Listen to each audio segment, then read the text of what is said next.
shit, wrong screen.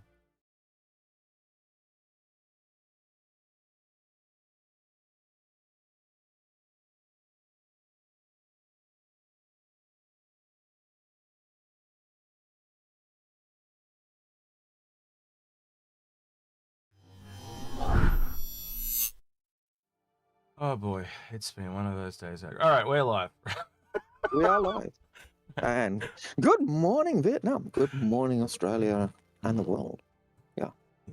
Yep. Welcome to the Inforunners. I'm not awake. Nice to see you. No. I'm probably more awake than I've usually been because I woke up some ungodly hour and couldn't get back to sleep. Yeah, I've struggled to move my sleep since Evictus, so yeah. I'll have to excuse me, guys, while I wake up very slowly. So yeah. So we're going to be looking obviously at ISC. We're going to be taking questions. I will start the bottom in a moment. Don't forget, let me forget that, Algared. We've got Not-A-Tuna to do as well. Actually, Algared, I'll let you pick someone this week. Someone in chat that will pick the new one that will go into the draw, Algared. So would you like to have a look for a couple of minutes and then pick someone? Yeah, that's a good show. I'll quickly flip it over so we can see. I've got it lined up over here to my right. So it looks opposite to you guys, but trust me, it's well. Ooh, magic, movie magic. Anyway, so yeah, we got that to go, and then we're gonna have a look at the funding. So I had a couple of people reach out to me yesterday and say the funding is drying up. They've made 60% less than they made before. And then I've had a bunch of people message me going, these people are full of shit. So we're gonna still have a look at it anyway. What did I say when you told me that? Yeah, I woke up to like all these messages going, what's this? The funding isn't drying up. What are you talking about? So we're gonna go have a look at that for ourselves. I don't see it.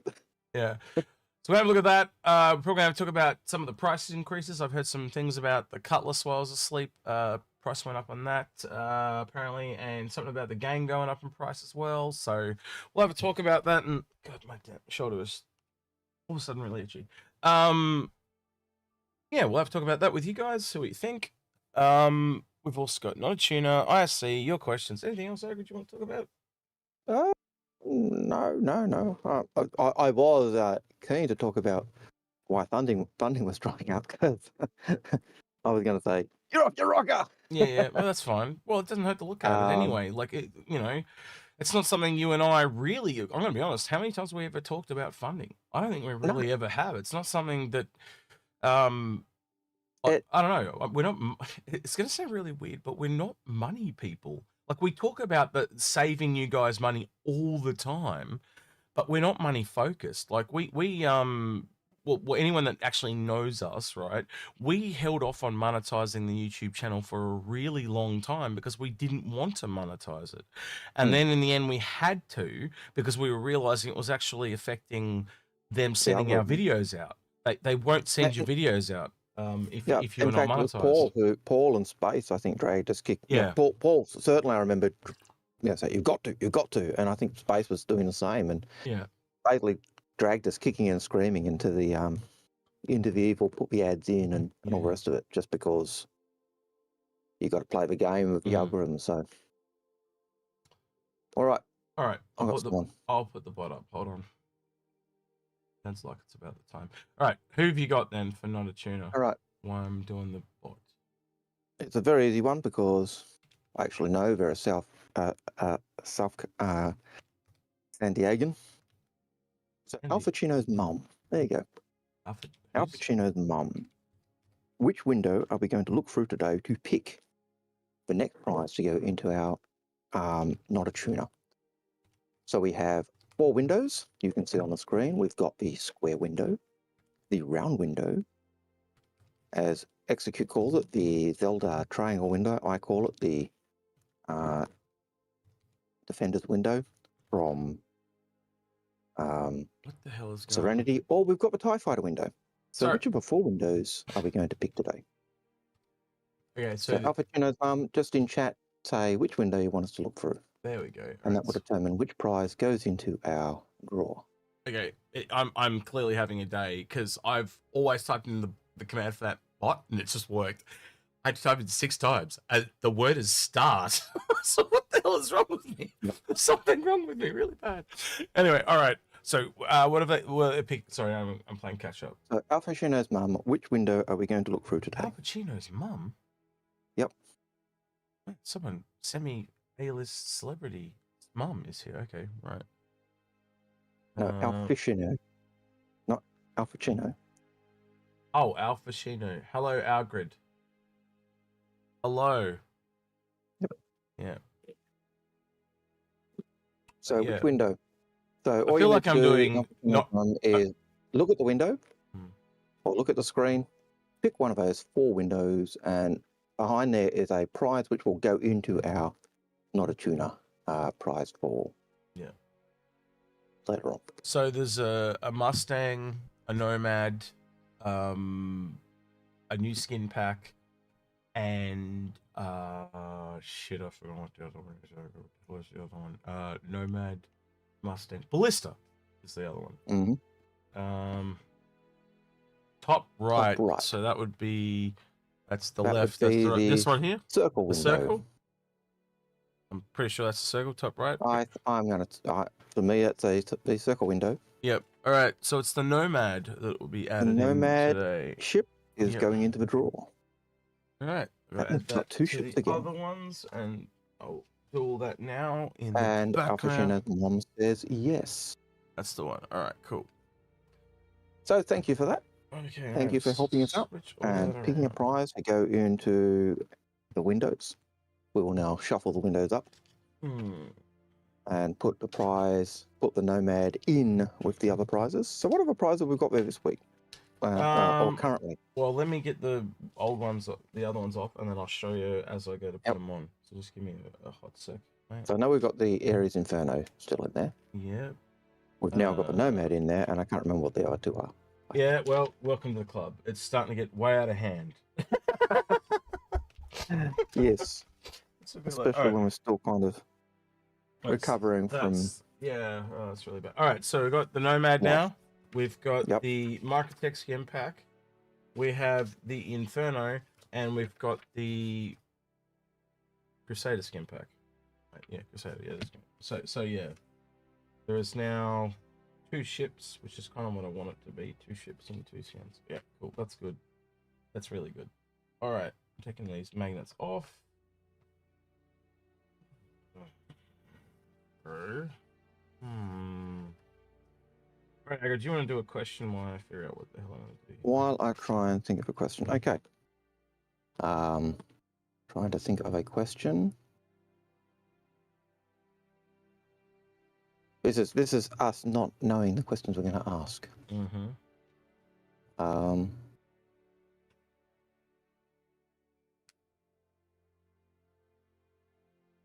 Let's.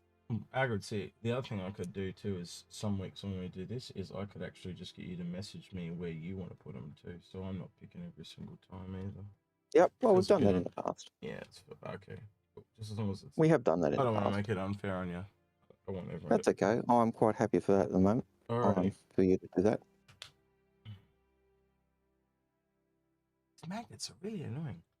I can't think of a question that you guys would think is easy. Oh no! I mean, get a question from the question bot. Oh, sorry. Oh, I've even confused. Man, you. I was. How am I going to pick a question, man? Really put him under pressure, didn't I? That's nice. That makes life easy. Yeah, okay, so very easy one. The first question is from Nova42. He says, "Do you think we'll see the freelancer become more popular now that it is the same price as the black and may also be a better choice for intra-system travel?" So I haven't actually checked this, but the original price of the freelancer was 110. Did they? And I also haven't seen what they increased the Cutlass black to. I haven't checked that out either. So I assume it's 110. Can you guys tell us the new price of the Cutlass, please, in chat? That'd be awesome if you could. But I'm going to make the assumptions it's 110 because it's gone up. And that would also mean all 3 of them are exactly the same price. Actually, no, that actually means if they do... Ooh, that's a tough one. Because the Spirit's not out yet. And if the Spirit's not out yet... The Spirit's going to go up. I Oh would yeah, say. so that makes the Spirit the most expensive one. Oh, that's a weird one. Because if they were all the same price, Mm-hmm. no problem. But maybe the Spirit comes out and it doesn't go up in price. Maybe they're making, and generally, let's look at why they've done prices before. They've either tried to make things more consistent, or they're making spaces for other things. Yep. Well, the first time we saw a price increase on anything that was already out was to make room for the 100i series. Now, Yep. you and I both thought the 100i shouldn't have been released. It was a ship that didn't need to exist. But yep.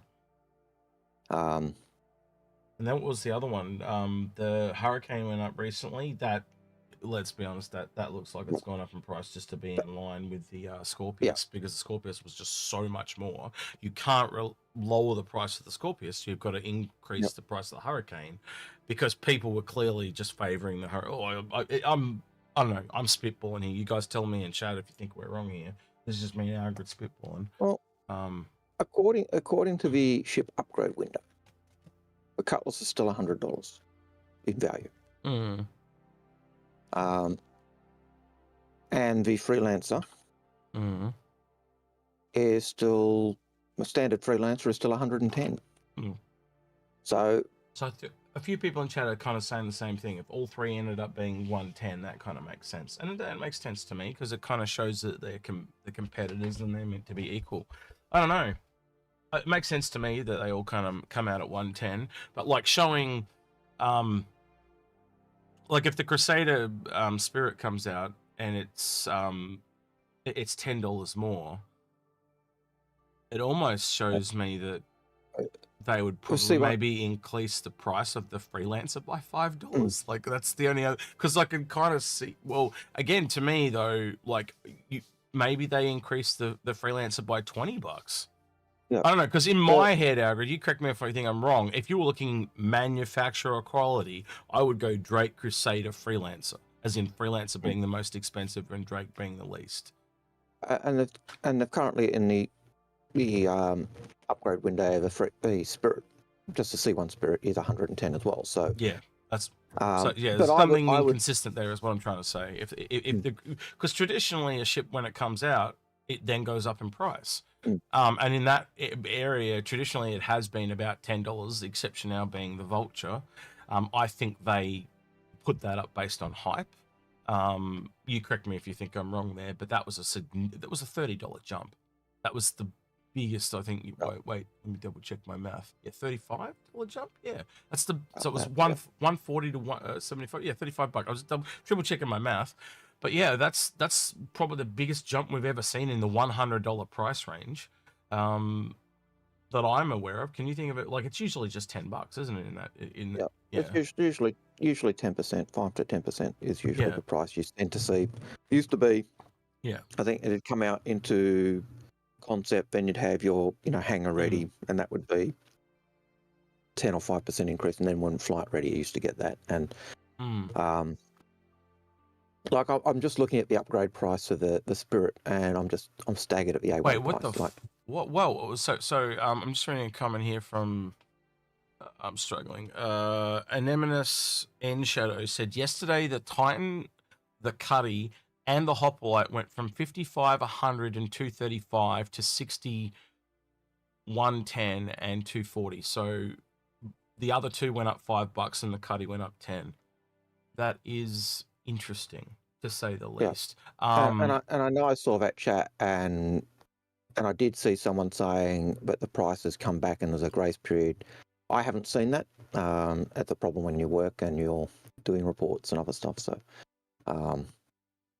but yeah, even just looking at that, I look at the Spirit at 110, and then the A1 at 175. That blows me away. That's over the top. All right, I'm gonna.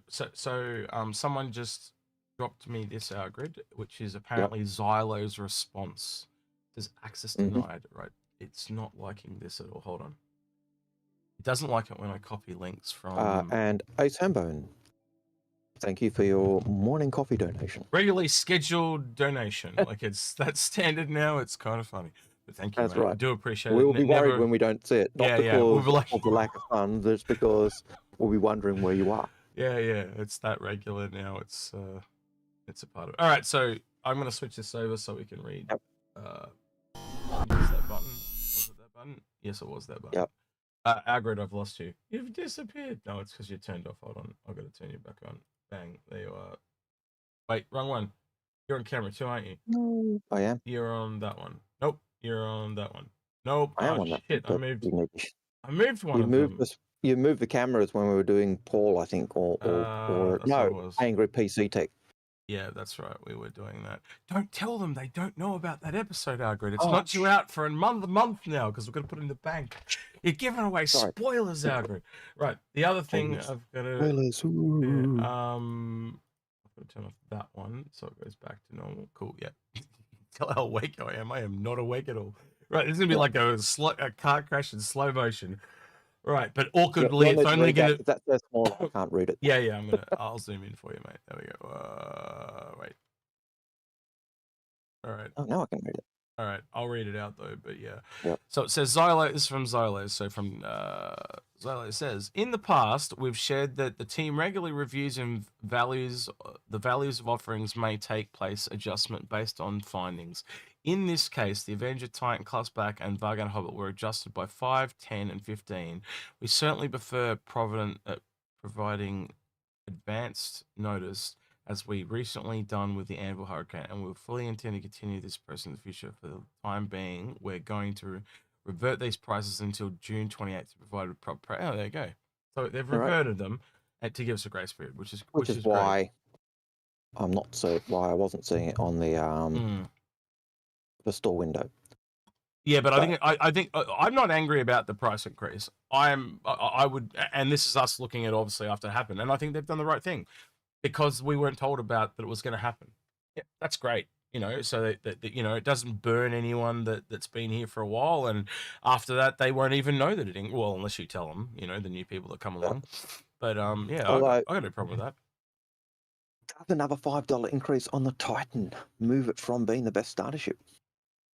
Now goes up to $60, and I don't think so. I don't think it necessarily impacts it too much. 60. What's the other one? 60. So 70. It's still a $10 gap between it and the cutter. Unless my math is wrong. Again, I have to go check this. Hold on. Let's go look to the ship store. Is my brain breaking? Cutter by itself is 45 according to the upgrade. Okay, so that's actually that puts the cutter $25. Yeah, that kind of does put the cutter as man. Ugh. That makes it good. The Titan has been dethroned, I think. Yeah, potentially. In terms of value. All right, let's do a quick poll. What's the best starter now? Question mark. And then we'll go cutter, and then we'll go Avenger, and I'll call it Avenger Titan. It's for the fancy people. I've got to go back to and the Titan is still, even at its current pricing, it's still $10 more expensive than the cutter. So you are getting to that point where I suppose what it does put the Avenger where it is really, which is an event starter. It's not really a starter ship like an Aurora. I'd kind of agree with you on that. That makes sense. Just the fact that it's got bigger weapons and more missiles than an Aurora and a Mustang and that, whereas the cutter does fit into that same vein as an Aurora and a C8X. So yeah, it is $60 because this is Australian pricing, so it's going to take 10% off when I change this back. I really wish I could have like a content creator button. You know how people talk about teleporting around the world and stuff? I don't want that. I just want to be able to start at $6. So annoying. Yeah, and the other thing is that's still seeing the game package as being a $15 increase on the price, since the cutter is $45 in the shop, but as a standalone in the upgrade window. So that's with the package. So yeah, you take $15 off, goes back to 45. So it's now 45 versus 70. Ugh. Maybe they were not seeing enough sales of the cutter, so they're like, all right, we'll just put it, because if they put up by $5, people kind of already change a bit. But also, does that mean that people that already own a Titan, they gain $5? they will gain $5 in value, Mm. and the Titan is going to go from 55 to 60, so not 70. But the ship that we then recommend has now gone up by 10. So really, you're still losing 5. So because we generally we generally recommend after the Titan to go to the Cutlass. So yeah. But I think the advantage of that for anyone who's got them, and it just means if you're looking at CCUing down the track, if you'd bought an LTI token and went to the ship we're suggesting, you're saving $5 on value. So so Legion Victoric says he was watching Twerk reactions on Xylo's message, and I think they're right about the fact that it shows how poorly the situation was being managed by Xylo. They've gone through a sale this week. You'll see how exhausted I am. You'll notice a lot of other content creators are exhausted as well. I think they can be forgiven for making small mistakes. It's not a huge thing. You know, the community reacted. They've addressed the situation. They've changed. I don't have a problem with it because if they are changing something, they know they stuffed up. We're human. That's how we learn from our mistakes. Everything Algared and I do on this channel to help you guys save money. How did we do that, Algared? We stuffed up. 100%. I will often say in chat, do as I say, not as I do. Yeah, he does. He does say that quite a bit. You know, I'll do things that go against everything we say because it suits me. But if you're looking for value, you do what we say, not what we do. If you're just after what you like, then hey, do what you want. And negativity, thank you for the $5 or $4.99, whatever that works out as. And he says funding is drying up because the economy is in shambles. People have put groceries and gas on credit cards in record numbers. Who's buying ships? Lots of people, apparently. And that was my main thought myself when I heard other people telling me it was drying up. But again, from what people linked to me and stuff like that, it's not drying up. So maybe we can talk about that a little bit, Algared. So with the funding drying up, that was my first thought. What else do you think there's, like, if it was? So I think we can safely say it's not now, based on what people have linked to me in the last while. But according to one of our mods, he linked it to me. He said it's actually up 16%, so it's not as much as it should be, but it is definitely up. It's not as a dramatic increase as it has been in previous years, but it's still going up. And I think the slowdown is a result of the economy. But I think we've got new backers constantly coming in.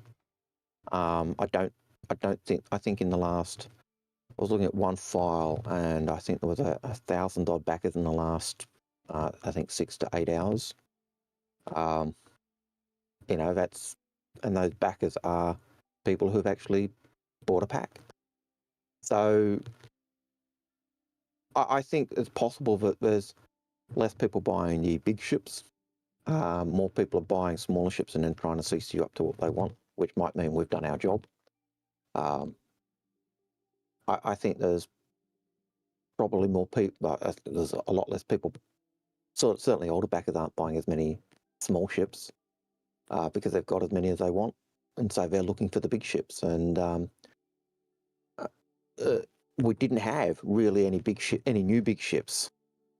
So that would have impacted the number of people buying. You know, that's where we don't see that massive growth in numbers.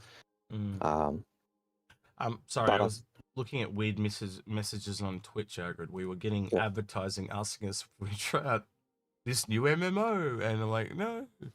But anyway, no, don't want a new MMO. Yeah, I know. Twitch is weird. They kind of just private message you advertising. It's really strange. I haven't seen that on YouTube, so there's one thing where, well, I don't know, maybe that's coming next.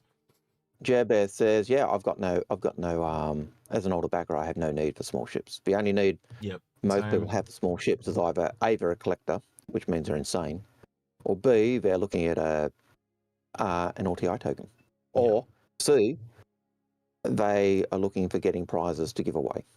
Actually, that's something I should probably say too. In that CCU guide that I did, when because we had to re-record it, I shouldn't have put the links at the start. I should have put the Fury because it was $5 cheaper. But I think I have an inherent bias against the Fury. Like, and I was just like, nah, the links is better. Just use the links. But really, if I actually sit there, it would technically save you $5 credit. So again, you had multiple options. Hell, you could use a Storm if you really wanted, but then you'd lose the first ECU. It just really comes down to what you wanted as the first link. Because generally, when I build them, I don't connect them, so I leave them there loose. Now, I would rather drive around in the links than use the Fury. I know a lot of people like the Fury. I think it's a nothing burger. I think literally in 6 months from now, we won't even be talking about it. To the point that I would take the MPUV and put that over the Fury. As in, I would rather use the... I'm just not a combat ship person. Like, you know how much I love the Redeemer. Like, I love the Redeemer. But I just... Like a lot of things in this game, the combat's just overpriced for some weird reason. But if you are looking for a CCU guide and you're looking for the cheapest saving, then start with a Fury, CCU to the links. That's because of the link, the Fury you're buying at 50, it's valued at 55. That's going to be a $5 jump to the links, say $5. Then from the links, another, so. Right, I've just turned up. Save a coffee. Apparently, someone's requesting I turn the volume up. So I've turned the volume up like 3 notches. It's almost at. Oh, look at this. I'll just go to max. There you go. Right, it's at max. I can't physically can't go any higher. So I usually run it about 3/4 because I don't know. So Moon Goose, I got your message. I've turned it up. Let me know if that is better for you. I really can't. It's a really hard thing to test, right? Because you can't test it unless you're live. And Algared will tell you, when we've tested this in the past, you're only going by someone's opinion, and their system could be different from your setup, right? And then on top of that, we've had ones where we play it in the video, we play it after the recording, we listen to it, it's fine. I've even sent it to Algared, or I've sent it to Paul, they've listened to it, so that's totally fine. We upload it to YouTube, and all of a sudden the sound's just... And I mean, sometimes I've been saying the sounds out when I'm listening to the YouTube and I'm thinking, it sounds fine. And other times you listen to it and you go, oh yeah, that sounds really off. Like you're really low or I'm really low or someone's really low compared to everyone else. So it's not an exact science. I wish it was. Well, probably we've just made 95% of people turn us down. In that case, then, if that's what's happened, but yeah. Why are you guys yelling at us? Yes. So yeah. All right. Moongoose is typing, so I'll see what his response is. We'll go from there. All right.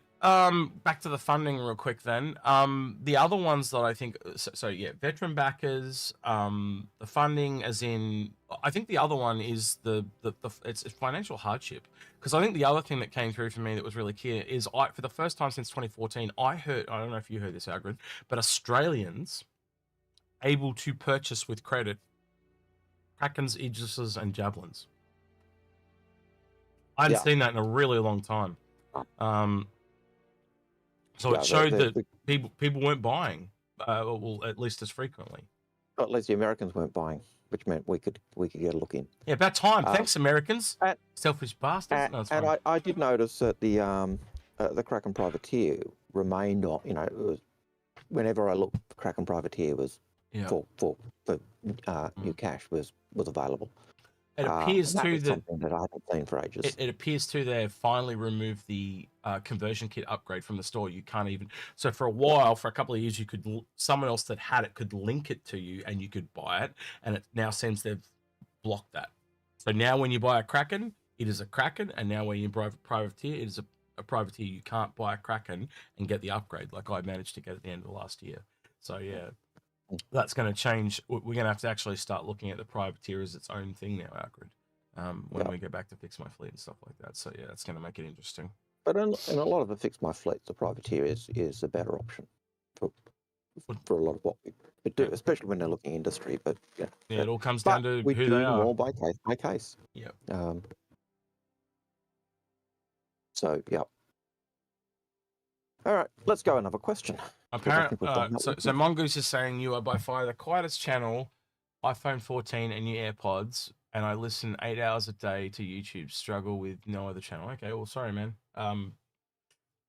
I don't know what to say. Like, as I said, from my point of view, it's exactly the same as all others, but we have weird issues. So yeah, as I said, I don't know. Maybe it's an Apple thing. I honestly can't give you any feedback on that, Moongoose. Yeah, like I said, sometimes I watch the videos afterwards, and the sound does seem out, and I know it'll be an episode where we've actually checked and double checked our sound. Yeah. And other times, it sounds like someone's yelling and someone's not, and other times it sounds perfect. So yeah, we're hearing. I'm hearing on Twitch that we're totally fine. People are saying they got us at 40% volume. Wait, I'm just going to do this as a real quick test. I'm going to turn the volume right down and speak, and then up again, and you guys tell me if it actually affects it at all for you guys, because it might not. It might just be my side. So this is me turning the volume down, down, down, down, down. And now the volume is coming back up. The volume is coming back up. The volume is coming back up. It is now at max. Now, tell me if that made any difference. Did that make any difference to you, Algared, or none? I didn't hear any difference, so yeah. Okay, so it's probably doing nothing. Right. Good to know. That does nothing. Okay. And everyone just said this. This will turn up my mic. Your mic is already at maximum. Mm-hmm. And everyone. I don't know how to turn it up. Then I just don't know how to turn it up. There is. Yep. Does this make any difference? Like if I turn my actual computer one up and down, like right now I'll leave it at like 90%, which is where I normally have it. And so far, everyone on YouTube at least is saying no change. So. Yeah. Sorry, I don't know what to change. I really don't want to do it while we're doing it live. But yeah, so I think I'm going to leave it at that for now. Yeah. And Ben Hannah says, sound is fine. We can just turn it up. Yep. Unfortunately, that's probably what you will need to do, because until we troubleshoot what's going on, we have no idea. So,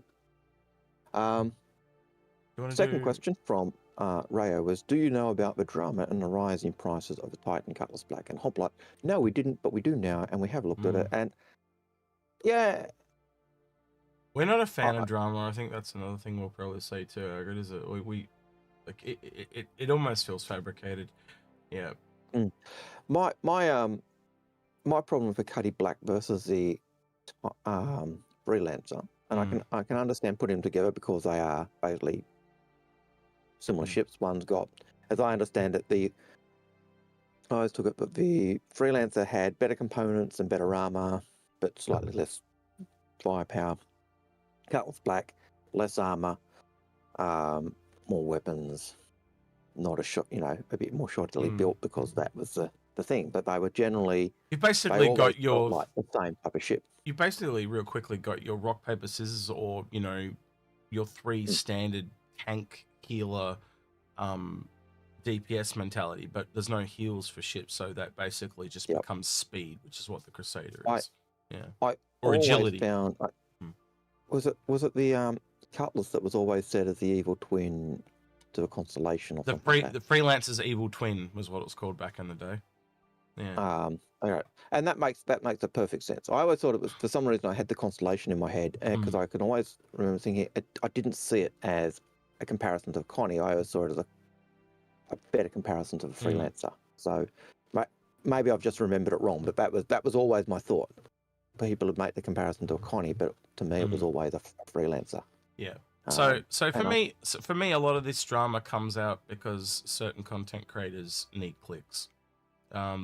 Actually, that leads me to that video I linked you. Did I link you a video, or did I talk about a video with you? Or have I totally mixed up my conversations? So there is a fairly big YouTuber that did. This was linked to me by a community member called Kays yesterday. I'm not going to watch said video, but I do want to talk about it, right? So I'll just open this real quick and flick it over, Algared, so you can have a look. No, you didn't show me that. No, okay, cool. Where the hell's the button? It is this one. Cool. Yeah, I'm going to be double checking everything today because you're so tired. I'm so tired. Right, so this YouTuber released this video. He's got quite a big player base. You can see there was at like 3.4 million, almost 3.5 million.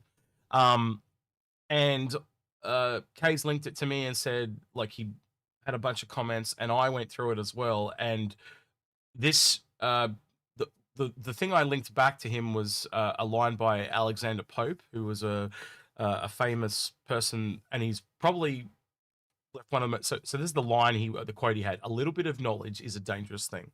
And that's literally the epitome of what this guy's done. He's been playing the game off and on since Kickstarter, like myself, but it's not his main game, and he basically doesn't keep himself informed. And so when something goes wrong, like you can literally go through it. If you're quite an informed person on Star Citizen, when you go through this, it's just constantly like he's getting lots of little things wrong all the way along, which kind of tells me he's talking on rumor or talking on things that he hasn't followed through.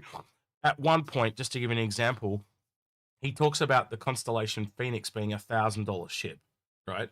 So, and he's generally on point with most of his points, but he clearly doesn't understand game development. And so a lot of the things, like he talks about pairs, but then he doesn't talk about why 318 was so out of whack. He's just looking at it going, this thing is just broken. And he doesn't realize it's a step backwards because they're implementing new features and stuff. So it just, I don't know, as someone that apparently he's meant to cover a whole bunch of games, I've never seen him before. But it's just another one of those, I don't know, even the title came off as clickbaity to me. Mhm. And ironically, I'll tell you two things that I found ironically, is I did the math when I watched this, and it was about the 10-hour mark when I watched it. He was complaining about the price of ships, but in that 10 hours, he'd already made $750 off the views of this video by my calculations. So the ships that he was talking about, he could clearly afford. He's made one video, and it's basically, well, I'd have to look at the math now, but in that 10-hour period, he'd made $750. So complaining about the price of this starter ship, yeah. And he shilled for like the first 2 or 3 minutes about Manscaped. So he's got advertising on the video and stuff like that. So I don't know. I don't tend to, I don't know. You know what I'm like. You and I don't like to monetize, and we try to keep it down as much as possible. But you know, I'm just not a fan about like I think once you put money into this and like it's a job that you make money out of it, you kind of lose a bit of the passion. But that's just me. But I think, in a sense, when it's a job you're using to make money, you lose, in a sense, your objectivity.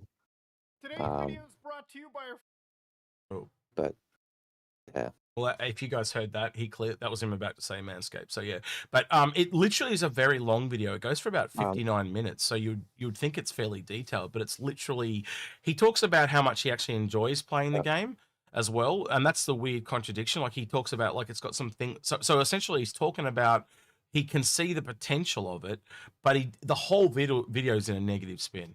And my takeaway was it was just weird. It does fit with the title that it felt like he was he'd been scammed. Well, I don't think anyone can really say they've been scammed by Star Citizen, to be honest. If you read, if you also read the comments, like they're very telling. They're all the usual ones. There was, I think, the best one I read at the first. Like I went through most of them, and there was one that literally said, "I do hope people that have backed this game actually eventually get this game." That was the first positive one I found, so it was kind of interesting. But yeah, it's just, I don't know. It just feels like more another hit piece for clicks to me. But yeah, I just wanted to talk about it because it's something that someone had linked me, and I don't know. I guess I put that out to you guys in chat too. We'll get some responses, or you can give us a statement in the questions.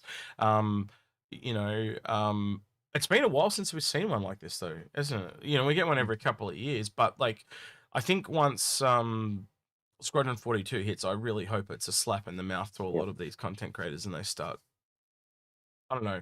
I look at my YouTube feed now, and this is one of the things I was saying to Kays when we talked about it. I said, I'm always looking at thumbnails now to see the response of my emotion they're trying to elicit, and most of the time they're trying to get anger or sadness or some kind of negative emotion out of me. They're very, very rarely do you see happy ones. And even when Algared and I do thumbnails now, we've tested it. Like if we do a negative thumbnail, we get views. We get more views. It's really weird. It's obviously this how one, humans just work. Because the title sounds negative, will get views, 100%. You know, and it's based and literally comes out of the things you'd been hearing. It's yeah, well, okay, we'll talk about it. You know, we'll go for it. And but I you know, the question of is this funding drying up? I don't see it drying up in terms of people being peeved off with the game. I just think it's economics are just making it go slower. And I think one of the things we were talking about before Invictus was why are we getting no big ships?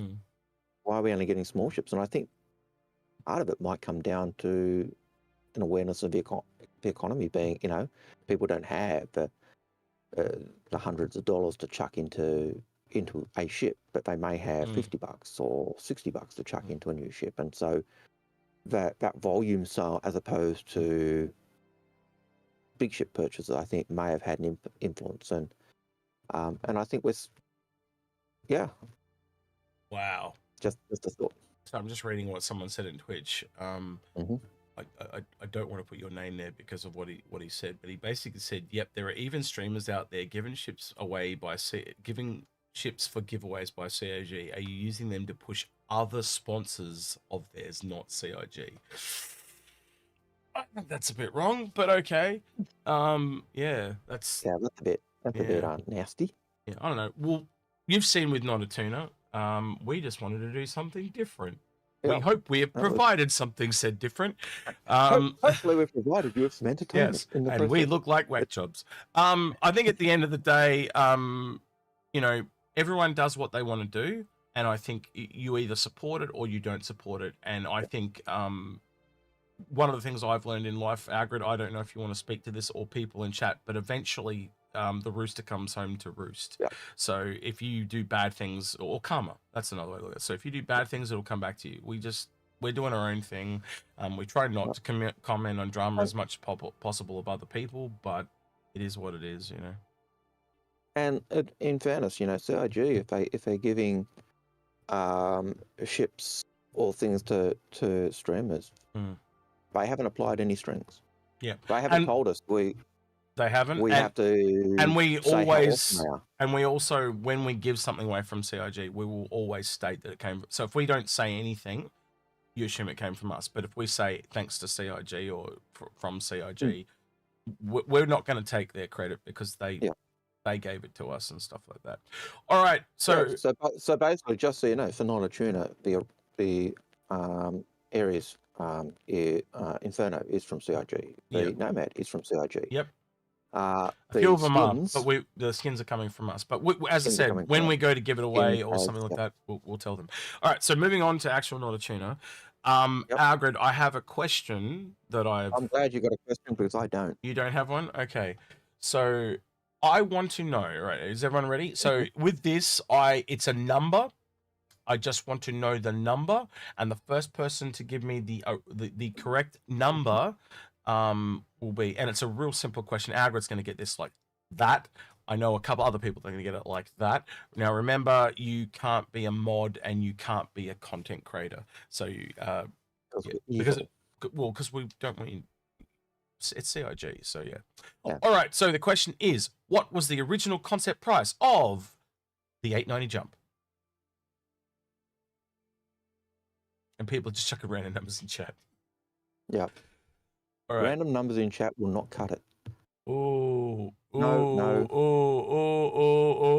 one's got it. No one. There it is. Limited respawn. Is the first one I see. Okay, yeah, I'll give you that one because that is definitely higher up than that one. So limited respawn, you got it, mate. You are the first person. I did see someone on chat, but it came out on Twitch and it came out after. Limited respawn. All right, so you are the first one. At that price, I always thought the 890 jump was a great price. Yeah, it's $650. I'd buy two. Oh.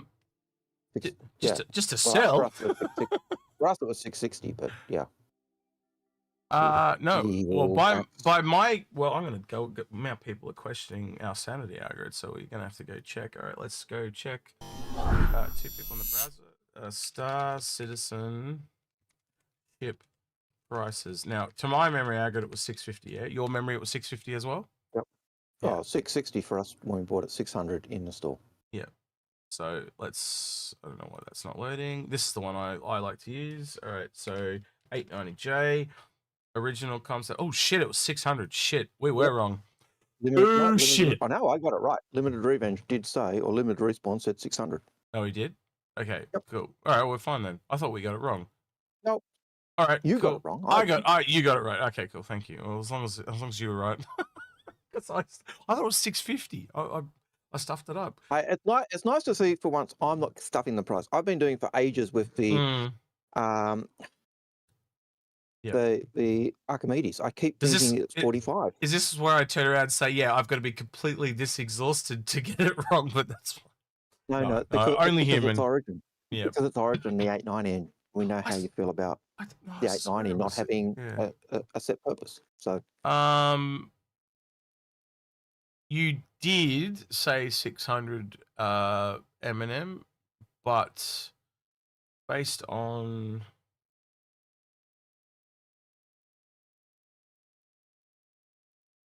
no, I would say limited respawn got it first. Just based on what I'm looking at here. You were very close though. You would have been like a mere second or two behind him. So yeah. Better luck next time though. And it is hard. You got to remember, we've got to basically look at both chats like this, like hawks, and see the first one that comes in. So yeah. But that's also because of the way we're doing it, also why we do 3 people.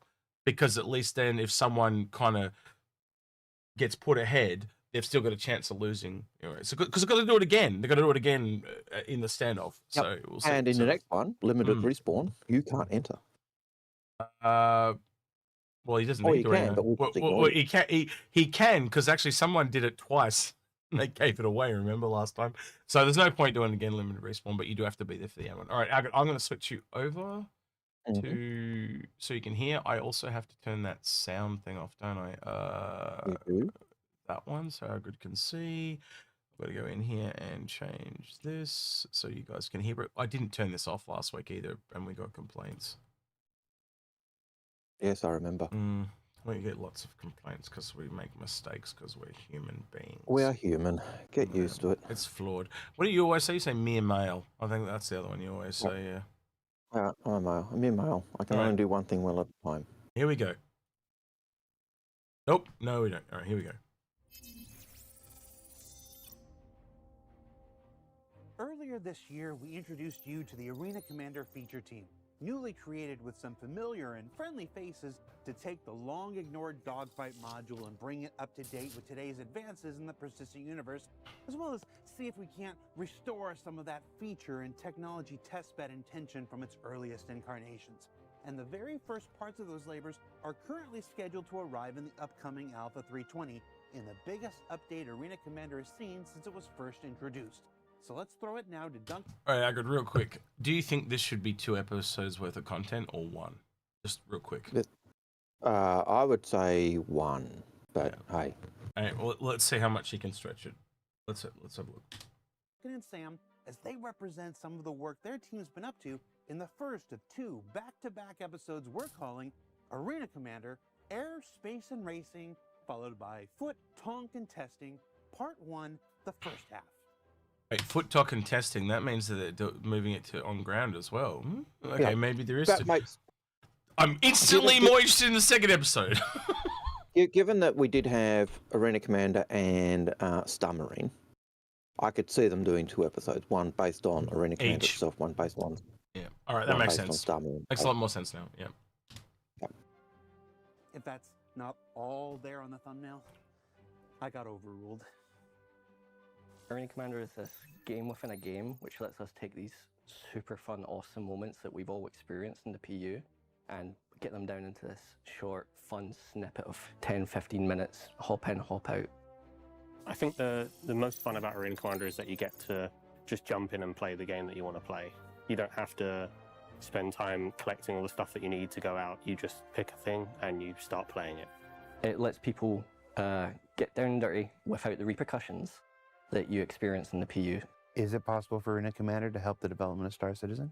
Yes, it can be used for testing things that aren't quite in the PU yet, but will be soon. And it can be used for testing things that are already in the PU. As we get closer and closer to Death of a Spaceman, it becomes a vital part of everyone's time in Star Citizen. Be it you just want to practice your flight controls, you want to practice racing, you want to get better at dogfighting or FPS combat, you should be looking at Arena Commander to practice these things so that you don't lose everything when you do it in the PU. Makes sense. It will become more valuable as time goes Yeah. by. Well, that was always the idea. It was the game within the game that you use for testing, but it was also originally built as a test bed for stuff. And the reason it kind of went by the wayside is because the PU ended up doing that even more. So yeah.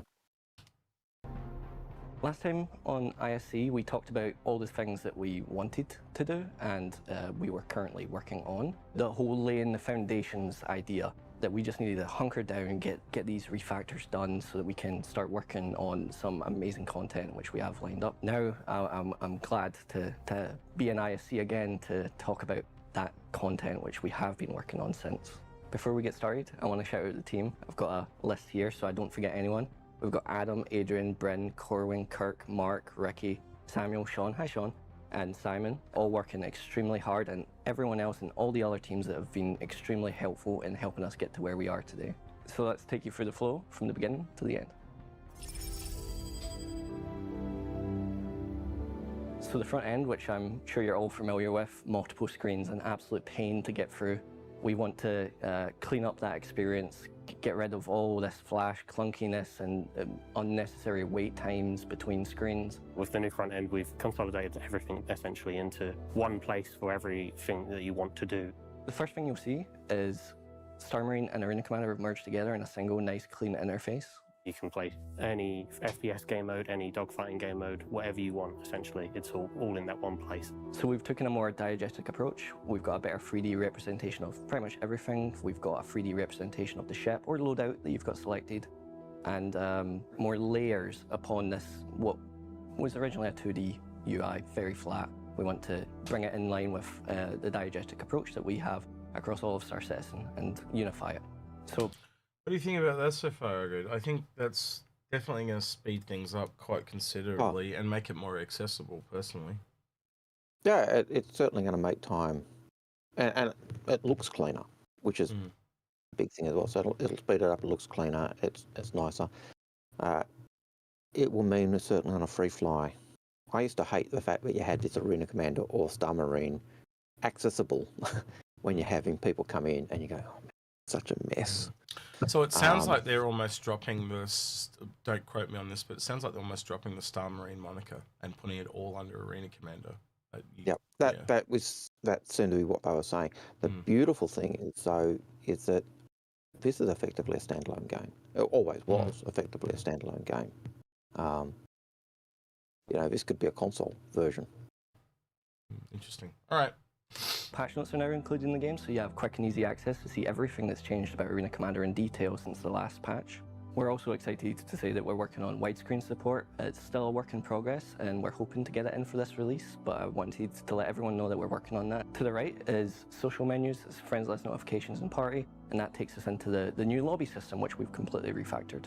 This new lobby system utilizes the friends and party system, which you all know from Star Citizen in the PU, and works in tandem with it rather than separately. You'll be able to invite people straight from your friends list or your party into your Arena Commander lobby or squad. This new lobby system is faster, more reliable, and hopefully be a much better experience than what you're used to. And it lets you play with the people you want to play with, get into groups faster and easier than ever before. So once you click launch, you'll go straight into the game, and the first thing you're going to notice is the new spawn screen, which is on almost every mod. That is The new awesome. spawn screens are our way of essentially making sure that once you're in game, you can do things that you couldn't do before in the Arena Commander. You'll be able to change your ship. You'll be able to change your loadout in game. All of these things are going to be things that you can do with the new spawn screen. It's the way that you can see the battlefield from above without having to actually get into the game. It's essentially our way of making sure that the player knows everything they need to know before they start shooting.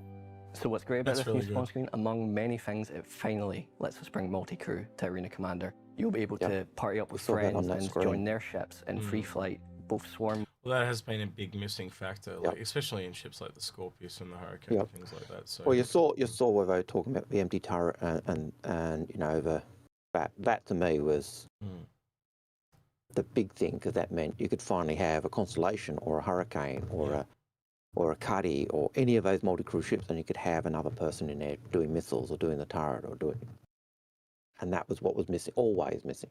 So that's awesome. Modes and squadron battles. You can just click on their ship and just jump straight into it. No longer do you have to awkwardly park next to each other and then get into the other player's ship. You can just spawn directly into the turret of that person's vehicle. You couldn't So do for that now, in for these Arena combat Commander. modes, Like Well, yeah, it'd almost could be do- impossible you because you could- get shot. well, you couldn't do it because if the second you got out of your ship died, Yeah, and so you had to respawn you. yeah, The true. only way you could do that was when you were in the free flight of Yeah, Arena that's true. Commander. That's true. You couldn't do it. You couldn't do it in Arena Swarm or Pirate Swarm or those. So yeah, his comment there was actually That essentially then exactly Algared, wrong. if you can actually do that in Pirate Swarm and Vandal Swarm, they've essentially made a co-op mode. If you think about Yeah. it. Mm. It's a cop. The fact Does that that you can mean get, you can complete Pirate Swarm and like unlock the Pirate Caterpillar and the Pirate Gladius and stuff like that in co-op now? So you can, so we can take people in that are not good enough to do it on their own and help them get it. That'd be interesting. Well, I think the bigger one is that you can take people in a colony and you can have someone in the upper turret and the lower turret and someone do That'll be missiles, fun. and Yeah. that's a Especially big thing. especially now because it takes so long to actually get in to do that. You could just, if you only got 20, 30 minutes, just jump into Arena Commander with a bunch of mates and have at it, for a bit of fun, and then get out. But the other aspect that makes this really, really impressive or really massive is the fact that when we get into a case where it's a matter of knowing your ship and knowing how to repair your ship, this is where you can actually have people practicing, and there's no penalty. There's no down If snipe. they There's bring no, that in, so you can actually do like engineering and stuff in Arena Commander, that would be huge.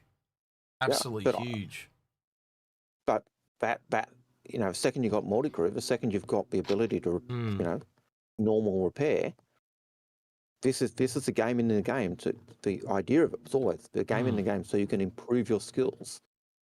It's not just combat skills or flying skills. It's that power management. It's that repair. It's that maintenance. So, yeah, they may not bring it in right away, but Down the road. the world's your oyster with this. Yeah. So you'll be locked into your seat, but I'm personally super excited for eventually having engineering gameplay also in Arena Commander and laying the foundations with the spawn screen. It leads into that. And this is just the first step. We're excited to eventually work on engineering and combined arms gameplay for these modes as well.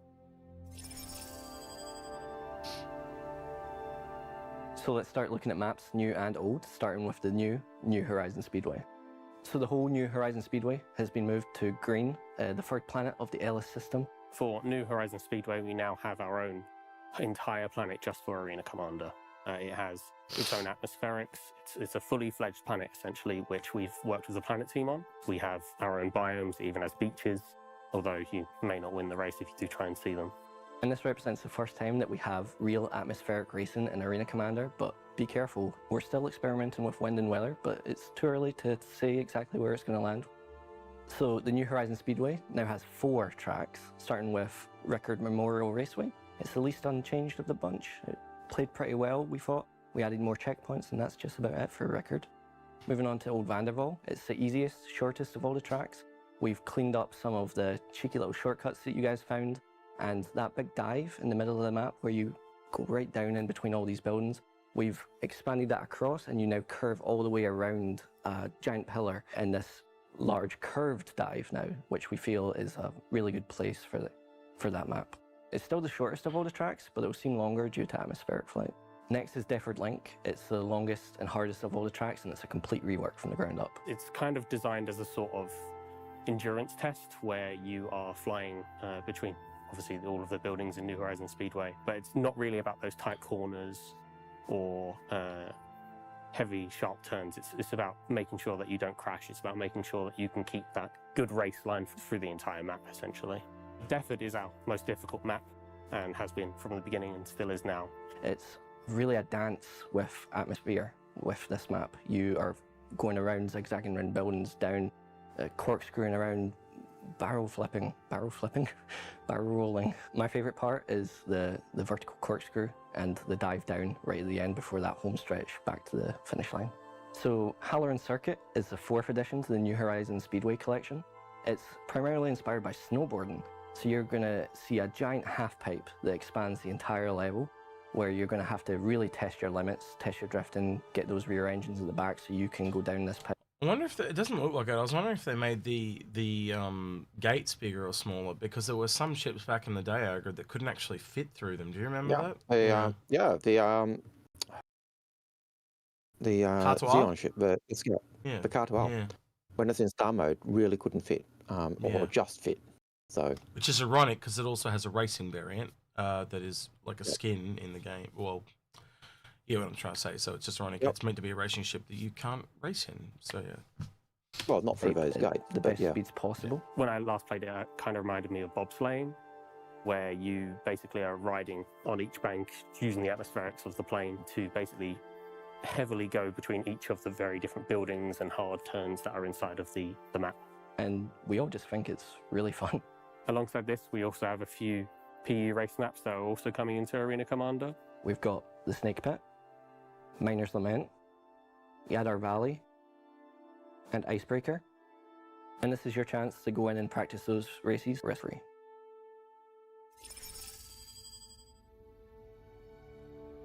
In addition to the race maps, we also have several dogfighting maps coming to Arena Commander. Starting with Jericho Station and Security Post Korea.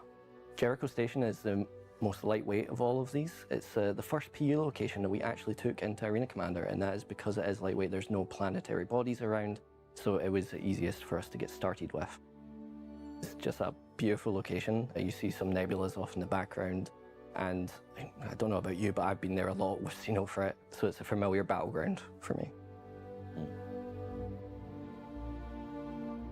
Essentially allows you to playtest fighting other people and AI around that station in Arena Commander, like you were just in the PU doing it instead. It's once again another way of having that risk-free practice, as well as providing the players finally a much more open and less cluttered dogfighting map in Arena Commander.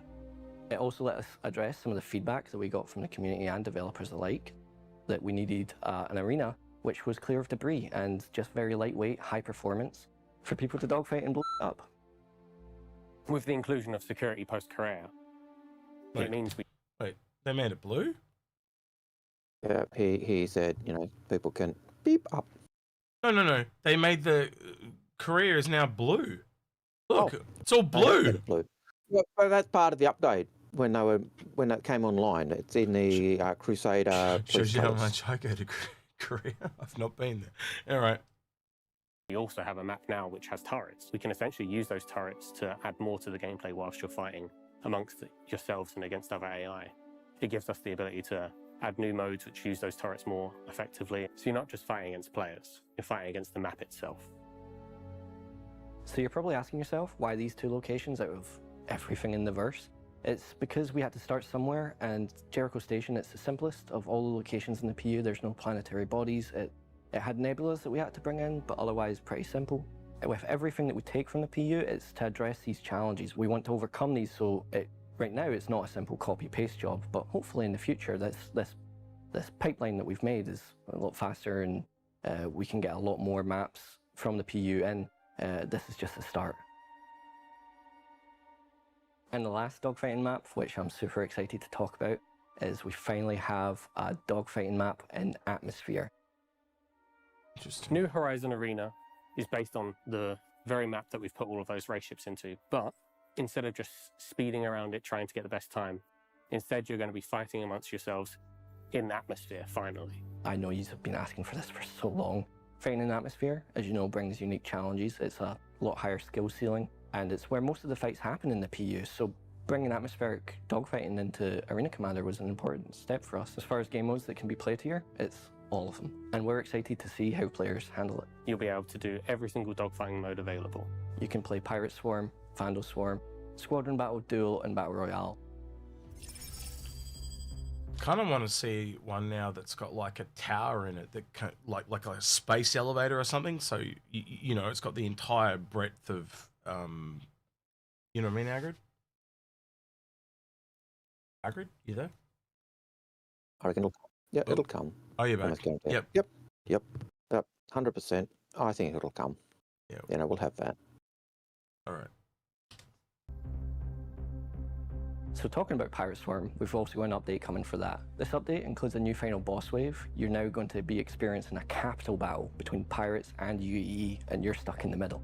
So as you get to that 10th wave, the pirate fleet warp in. It consists of 2 hammerheads, 4 cutlass blacks, 6 gladiuses, and a pirate Idris.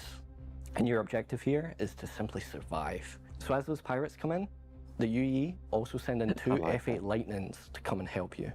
Those F8s inform you that a UE fleet is on their way to help you, but you have to survive those 2 minutes for them to reach you in time. What the? This is like dialed it up to 47, like, or 42. Like, that's way higher than it. What the hell? It was one hammerhead, and now it's like, yeah, we'll just send a fleet at you. I thought 2 hammerheads, okay, so they made it twice hard. And then he pulls in an Idris. I'm like, holy shit. Good luck. That's all I can say. Your job's not to kill them. Your job's just to survive. Well, that now, mate, you're not going to be able to complete that in a Merlin anymore. Maybe. Oh, actually, if it's just to survive, ooh, actually. Survive for 2 minutes until the fleet arrives, and you've got 2 F8s turning up to help you. Yeah, just let them deal with anything, and you just stay away from it. Oh, maybe you can do it in a Merlin. Find asteroids and True. Yeah, but yeah, all right, we'll see. It'll be interesting. It'll be interesting. A UE fleet consisting of 8 additional F8 Lightnings, 6 gladiuses, and 2 javelins come out of warp and start pummeling into that pirate fleet. It's like it's almost like they wanted to make something that just looks visually amazing, and that, look, I can see people playing that just to see the fight break out, and like with the javelins, like that's a draw card right there. That's a visual spectacle for the eyes, is it not? And if that's a almost standalone, man, you put that out. Yeah. People play that, even if you made that as a free play. Anyone could go on and play it free. You know full well sales would skyrocket. They'd go through the roof because people say, I want to play that. I'm going to buy a ship. Yeah. We'll see. You know. It's not a bad idea. Not a bad idea. We'll see. No, yeah. It's not a bad idea to make it free to play. Like, so you come in, you can try out Arena Commander. If you like it, then, you know, it's not a terrible idea. I like that idea, actually. I don't know, we'll see what CRG do. People would get sucked into that and buy ships. Oh, I want to buy a Javelin now. Yeah, I've got to get a Javelin. It's not a bad idea. I don't know. I might do a poll on that after this. We'll see what they say. All right. With a new Spectrum badge, so you've got a couple more weeks to get the old one before that gets switched out. Those rewards are only obtainable in multiplayer, so make sure you hop into multiplayer before the update so you can get that Pirate Aggressor badge. With the new version, we're introducing a new badge that you'll be able to get starting from the release. So there's also duel mode. It's a 1v1 dogfighting mode. Previously, would kill your enemy and just continue on. Now we've added rounds, so after you get that kill, you're going to respawn, fully equipped, rearmed, ready for the next fight. And don't worry, I've got you. We're working on leaderboards. It'll take a little bit extra time, but we'll get there. And the last of our mode updates is something called experimental modes, but we're going to touch on that a bit more next week. So there's a few more additions coming to Arena Commander, including the Def Cam and Def Recap. You'll be able to view the action after you die rather than it point to the ground. This new Def camera will point out your opponent rather than being this static camera that just zooms off into the abyss. It recaps everything that you did in that life, so damage you dealt to enemies, damage you received, and how you died. We're also iterating on the scoreboard, so we're adding right-click options, so you can mute, add friends, add squad up together using the new lobby system. We also fixed that really annoying issue where, you know, your teammates appear in the... Did you notice what it said? It said UE Navy, UE Pirates, did you? So obviously they're still working on the scoreboard, anyway.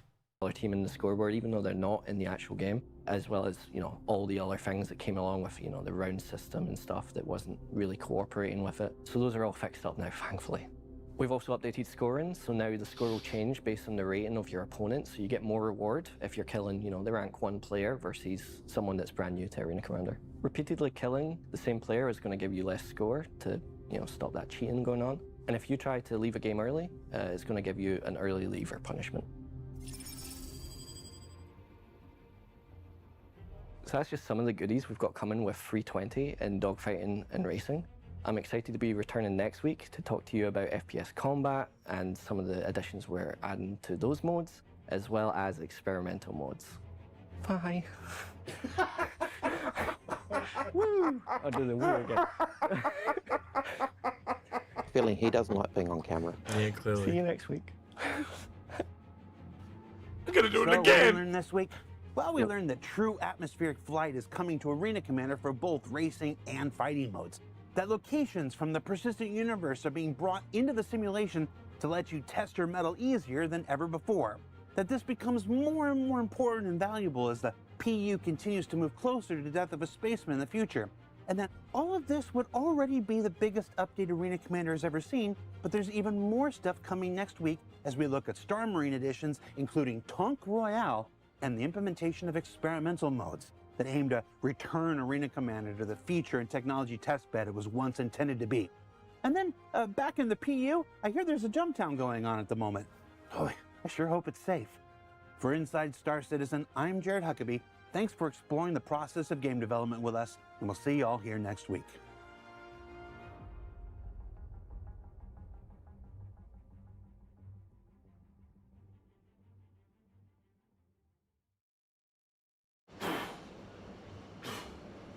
Should we have moved the plant? That's done. It's time to pwn some noobs.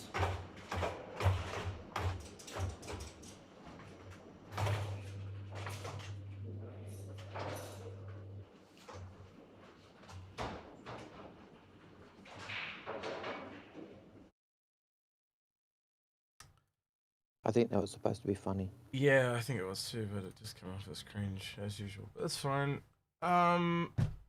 Last week's was funny. I got a chuckle out of it. Yeah, last week was the best one he's ever done. But he's not our sense of humor, but that's okay. You can't hit everyone's That's right. sense of humor, can you? Alrighty. No, you can't. That's okay. You should be switched back over to Algared. Hopefully, I got to do the sound. And make sure you turn the mute thing off. Back on. But yeah, I get you. On, so that people can hear again. There we go. Alright. Alrighty. Questions, Algared, I think we're up to now. Yep. I think we've... Sergeant Teddy Bear 59. Mm-hmm. What alternative funding methods could CIG tap into? And should they?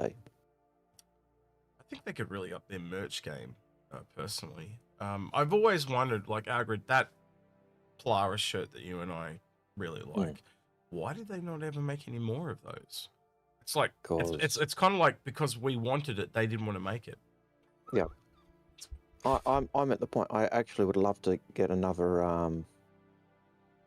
Arena Commander shirt, you know, the original shirt. Because the one I've got has finally fallen apart. It's just I do have one that's still in the bag, but don't have any more. Yeah. So my first one has gone. And one that lasted me 10 years, or actually 2014. So that lasted me almost 10 years. So yeah. And the Polaris one I've got, one of my cats cleaned it and have made a little hole in it, so that's happened to mine as well. Yeah, my Big Benny's one, the transfer has gone. It's just it's pixelated now. So yeah, I think it, you know, they were some of the most popular things. Well, to my eyes, I know a lot of people that brought them. I just don't understand why they and Francis Bacon, thank you for the $5. And what about selling office space to org titles? That was something in game I always expected to just instantly go to have in game space. Org hangers, if you remember that. Yep. The upside down step pyramid they talked about years ago. Yep. So that's something that's always in game. I know early on, when people who had the Million Mile High Club, the understanding that they had was that they would be the test bed for player-owned facilities and org facilities, and it was going to be, they were going to be limited based on how big the game was going to be then, but they were the 100 or so that were there were going to be the test bed for whatever number you could have. That's been blown out the water, like straight. Yeah. You know, ships like the Kraken, basically what the Million Mile High Club is on steroids. Yeah. So I think it just shows the nature and the growth of the game. Like, you've got to be willing to realize when things grow, and I think we could kind of say get out of hand, because this has gone way bigger than they even expected it to go. Things have to change. And I think if you were there early on, you've been through a lot of change. and I think we've lost people over that change, but I think we've also gained probably more than we lost. Right? I think you'd agree with that, Algared. There's definitely people, content creators, even people we know personally, like that. Like, I'll just give you a bit of backstory here, Algared, and I know you know this, but my housemate is the person that I still live with that person, right? Was the person that, have you seen this new game? And he showed me. He backed the same package I backed, but he is so disheartened with it, it's not funny, right? And he'll talk to me about it every once in a while, you know, when we're hanging out in the kitchen or whatever. But he doesn't follow it like I do, and he is just absolutely baffled that I've gone down the rabbit hole to the point that I make content for it and all that. Like he just doesn't. He's absolutely stupefied, right? But he will come around again, and I say it to him. I said, look, just hold on to what you got. Eventually you'll come around, and I know it's a game that you'll play. And I said, because I know, I know what games he does play. And I said, just give it time. I've gone further into it than you have, and I have the faith that they're going to get there. And the knowledge that they're going to get there. He doesn't have that background that I've got, though, you see. So it's a really good night and day. I've always got him there as an anchor to kind of balance me. I've got a feeling that the Arena Commander update that's coming will be something that will actually pull him in, because he'll be able to fly his ship, he'll be able to do all that stuff, do the combat. I don't know his gameplay as well as you do, but he's not an MMO guy, really. He's more of a single. I think Squadron 42 is going to be his jam. You know, he chews through games at most an insane rate. It's not funny. His Steam list is like crazy. He's just like, he'll play a game. So even an MMO like Knights of the Old Republic. Like, now I played that for like 3 years. He played it for 2 weeks. He just grinded all the way to 60 on one character and then stopped playing. That's it. Yeah. Oh, there's so much more. So he's a grinder. He just basically plays every game he can get his hands on and chews through them as quick as possible. I don't know if that's unique to people, but for me, I'm the opposite. I try to find a good game and I play it for a while, and then I move on. I'm once I get a game I like, I kind of, that's it. It becomes the game.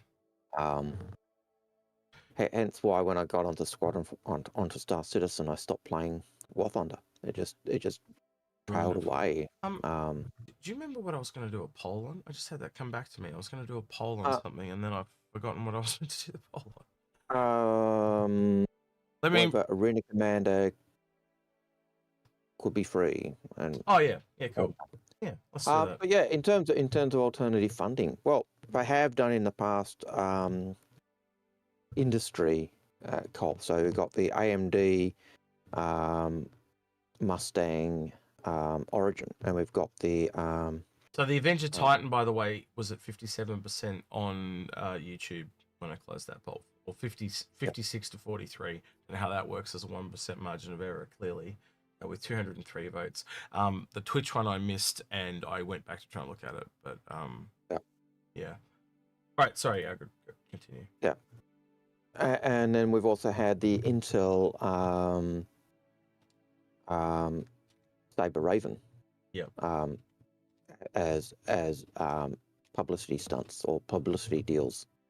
And that's why those two ships aren't currently in store. That's why you can't buy them. They were actually done under license. The AMD one actually had AMD as a company, actually with their logo, is actually a company in Star Citizen.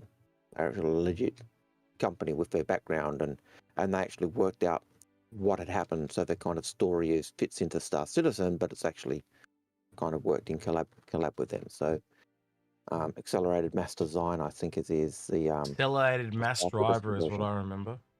Not design, driver, just driver instead of Matt. Yeah, that's what I remember. But so whatever it is, but you could, but yeah, so that's what you've got with, you know, so some of those you could do some more of that. I hope they don't do too much of that, but that would be an option. I could see them doing, I could see doing something like Arena Commander, even going on to, you know, that game package itself being bundled off as a console game, as a standalone game, which people could buy a lot cheaper and try and play with. I could see it being So a free version and have people play it and then use it as a hey, now buy this ship. So You know, DJock has a super chat and he says, what about selling the rights to name a ship? How much would you pay to name any ship you own? It's not a terrible idea. I think it's the problem I had with the whole naming thing, right? And it's probably the biggest disappointment I've ever had this game was they told us we could use any name that we wanted and then they changed it, right? And fundamentally, and Paul said the same thing, and I know you've said the same thing, fundamentally, if you can't have the name of the ship you want, it breaks you from your story. It's no longer your story. It's, well, it might as well be a bloody random number at that point. You know what I mean? If I can't call my ship and make it mine, I have to have a number, a unique name that just destroys it for me. Because, you know, there are people that are going to want to run around and call theirs Enterprise, right? I don't want to do it that. I just want to be the name that I inherit to. And I can tell you now, just going through the naming experience of the Carrack alone, I hated it. It was a pain in the ass. It took me 2.5 days to find one that I was comfortable with, and then I kept changing it for like the next 2 weeks, and I still am not happy with the one that I've got. And this is years later, right? And that's one ship. If that's every ship I ever buy, including the ones in game, it's just killed it for me. Like it totally destroyed it. And if you put that behind a money wall and make it so you got to pay money, I don't think it'll go as far as you think it'll go, Deco. Like my question is are you asking the right to name the class of ship? Like it's the Mustang Omega or the Mustang Algared or the, you know, the that, or are you talking about the actual ability to? I think he's talking about literally calling it whatever you want to call it. So the Davy Jones or whatever you want to call the ship. That's what he's talking about. And as I said, the naming thing at the moment, I just don't like that. But I could see them, you know, allowing you to change your name for maybe $5-10. That's fine. But as I said, I come back to the whole thing is you should be able to name it whatever you want. They need to go back and revisit that system because it is totally destroyed a very large feeling of ownership for me. And I know you feel the same because we've talked about it at length in the past. Yeah, I found that the problem I had with it was the fact that we had a unique serial number for our ships anyway, which is tied to the unique package and all the rest of it. So for me, if we've got a unique serial number that's also attached to our purchase code, why do I need to make sure that I've got a unique name on my ship? And having, you know, it makes it even harder to, you know, if you're a pirate, if you've got a, you know, using the false colors, hey, it's the Enterprise. Oh, okay, no worries, it's a BAL. And then you get real quick, because I want to ask him, and you can keep talking while he responds. But can you let us know what you actually meant there in detail, DJocko, while Algared's responding, and that way when Algared finishes, we can see what you meant. All right, sorry, Algared. No, I was actually watching the chat to see if he answered the question I asked. Are you talking about actually naming the ship brand or class, right? You're talking about the actual individual naming of the ships, and I'm not sure what you were asking either, but I'd like to know. Yeah, so Robert Voss says there, I thought they said eventually all ships will be able to be named. Yes, they will, but now they've changed. They've gone back on what they originally said. It was originally going to be that you could name it anything you want, and then it had a unique, kind of like on Discord, if you ever use Discord. So I've got Execute, and then I've got a number after it. Now, by the way, Discord's now getting rid of that system, and it's already coming back to bite them because there are people, they always said that like actual servers will have priority order, and there's now an official indie game company where they were called, I can't remember the name of it, so they were called like Waterfall Unicorn Games or something like that. Someone else took it, so now they're called Unicorn Games, or what did I say? Waterfall Uniform Games, the real one _01, because they couldn't get it, the proper name, and that might happen to us. We might have to not be called Inforunners. We might be called the Inforunners Star Citizen Discord or something like that, because someone else may have taken that name. And I don't know why they're changing it. It's one of the best systems. The reason they're changing it was certain content creators complained because people were saying that they were being imitated. Well, don't you just look at the number at the end of the name? Or don't you give that, so instead of a hashtag number, don't they make it like at and it's like official or something like that. So you make just those people so they can't be imitated. Like I thought of that in 5 seconds. Why can't Discord do this? No, they're going to change the entire system and stuff it. So what they're essentially doing is taking the needs of the few and making it worse for everybody else. It's Spock. Needs of the many every single time. And thanks to Jocko, he does say he's actually talking about naming the individual ships. So, and he says he'd pay like $50 to name his Hurricane. Rock me like a. Rock me like a hurricane. Okay, yeah, cool. Yeah. Well, so, but again, that's maybe if they made it on just new ones. But again, we already are going to have the naming system already, so I think you'd get a bit of a blowback there, mate. Like especially when a couple of the ships have been named already, all of a sudden change. Maybe to change the name, but again, like at this early stage, people are going to go through names like underpants, especially because now they're going to be unique. I think there's a bit of a dangerous. Maybe after release. I would love to see them just ditch the whole. Names need to be unique. To me, if the names don't have to be unique, there's it gives that kind of distance scanning. Okay, I've got the ship. Okay, as it gets closer, I get the name, and then as it gets closer, you see, oh, it is my friend. Oh, it's by the way, it's what happens in the real world, Algared. You have in planes and boats and all that, they all have a registered number, but they also have a name, so you can call it whatever you want. And then they go Whiskey, Fango, Foxtrot, that 4-letter code on the back of planes and stuff, for example.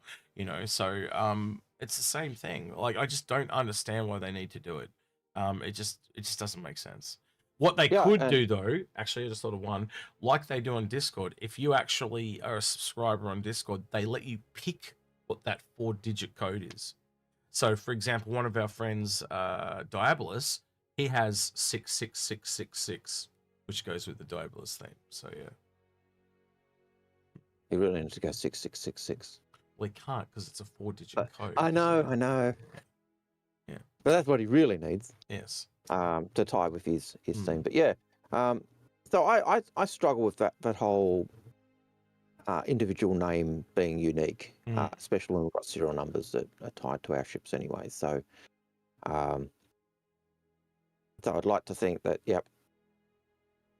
but Monster, we actually do have name and serial number already with our ships. Yeah. And we've got the purchase code number as well. So to me, it doesn't having the unique number doesn't make sense. They literally flipped it around and said that the serial number is going to be unique to that vehicle, and then when you claim it under LTI, it will change the serial number. So that's how they want it to work. We want it to be the other way around, so that I guess what I'm saying is, why can't they have like a version number as well? So add a second number, and that would solve the whole problem, because then you can have a unique name, a unique serial that rotates, and then you could have like a version number. So this is the 4th version of this ship that you've reclaimed. Yeah, and I get the idea of the serial number, the whole number, like the stamp. You literally got that maker's mark type, and so you see a version 0001 of a ship, or 1000. It's probably you destroy that hull, or you come across that hull, it's one of the first originals. Whereas you come across a ship that's 5 million, it's probably. You can see Algared and I are very salty about this, because it's probably one of the worst things we've ever seen. And as I said, it's just kind of really damaged the game for me. I was really excited about it, and now it's just become every other MMO. Like you go look at World of Warcraft, like every name in that has to be unique on that server. And we're talking the same thing in this game, because there's now going to be shards. It'll be the same thing. So what happens when I go from as Execute on an Australian server to over to, do you know what I mean? And again, it probably means they have to be unique globally as well. So unique names are fine, but honestly, that's the other thing. Now I think about the serial, why can't they use your name? So it's like, it's the Davy Jones, and it's the serial number is blah blah blah blah, and it's owned by Execute, because that's a third user thing. So where if you had the Davy Jones owned by Algared, it's instantly different. So I don't know, man. I don't know. Maybe there's clearly something that you and I aren't seeing. Yep. And Yeah. you know, and I could see part of the issue with the serial numbers is just the idea to have that makers, you know, the makers number, because it does add that level of, hey, my ship's a first generation ship, and it's either been a hangar queen or like it's like you're just awesome. So I could see it, but yeah, it was frustrating to have to struggle to get the names you want for your ships, and I think we better move on, because if we don't move on, you and I are going to get stuck on this forever. We will. So, T-Bone Teen 18 says they said they'll start working on RSI capital ships. Will that include the Orion, or will it be last? Sorry, say that again. So they said they're going to start working on RSI capital ships. Will that include the Orion, or will it be last? It probably will be in that list, and believe it or not, when that came out, that's almost verbatim what we've been saying, wasn't it, Algared? We've always thought that as they build up the library of assets that they were working on the ships, and I thought I heard them even say that. Like I'm still rewatching the ship roundtable while I'm awake rather than half asleep, and I thought I heard them say that they were still building, you know, part of the process is building up the assets so they can actually work on the ships. And so that's one reason why they work on the smaller ships, because it actually helps them build out the assets as well as let people cut their teeth rather than chucking them into the deep end to work on a capital ship. So I think, so I think when they start working on the RSI ships as the capitals, they'll actually work on, you know, you'll actually see them all kind of build. I did have this similar discussion with Daily Noob on his stream during the week, and I had to kind of, like, you know, when I put on my developer hat, I know you get annoyed when I do that sometimes, but I had to do it because in that discussion, they were treating it like it was every other form of thing. But if you actually look at like making ships, you've got to model them. Model is a really standardized thing that has been done in every game across the board. And then I explained, but then if you're coding, it's completely bespoke. You're going into the unknown, so you don't know. It's like that whole how long is a piece of string reference, right? So I had to kind of let them know you're going against something that's very established versus something that's completely random and research based. So obviously you know that you basically know the length of one and you don't know the length. Well, I've done that opposite, but you know what I mean. You know the length of one and not the length of the other. And so basically, determining how long it's going to take to make ships is a lot easier to obtain than say how long is it going to take to make or code this thing that's never been done before because it's bespoke. So you could see that very clearly, but I had to lay that out for them, you know. So when they turn around and say they're going from 1 team to 4 teams and they reckon that they can do 2 ships a year, I think that information is a lot more accurate. 2 capital ships a year is a lot more accurate. And the other part that I'd roll in is if you are rolling the teams up, maybe the first year they only get 1 done, the next year they get 2 done, and then the year after that they might do 3. Because, you know, they're getting established. They're also getting more art libraries coming in. And John Cruz said the same thing that I said. Like, as if they're making the same manufacturers at the same time, it's literally going to speed it up. You know, so they were all looking at very negatively. And I was trying to tell them, like, more honestly, I think the reason why they've held off on all the big ships is because they know once they have a big enough team to just chuck people at it, they can munch through them at a much bigger speed because they go across the board. And you see a classic example of what you're talking about there in terms of development of, you know, modeling versus code with the Hull C. John Crew was saying, hey, we've finally cracked the code for how the concertina bit works, because it's the ship will communicate with itself. It's why we don't have a modularity in the Retaliator yet, because the torpedo bay is actually part of the actual ship. It's just for torpedoes. And so, yeah, we can put modules in, but at the moment, you're going to still have torpedo tubes sitting there because it's part of the actual frame. That's how they have to do it to work. The Retaliator has a workaround at the moment. Oh, wrong one. So once they fix that, it's going to, and having cracked that means they can actually move forward on that. So it's now time for Not-A-Tuna. Yes, with Uncle Algared. Algared, Do you have a question, or do I have to go make No, up another you one? give me another question. A Negativity has a $10 super chat for us on YouTube. He says, I was so happy to hear that they were going to be working on RSI capital ships first, and the BMM is back on hold. Damned Alien filth. Damned alien filth, sorry. Hope it never comes out like the Endeavour. You're evil. Oof. They will both come out. That's harsh. It is. Very harsh. Okay. But and the BMM is not Xi'an.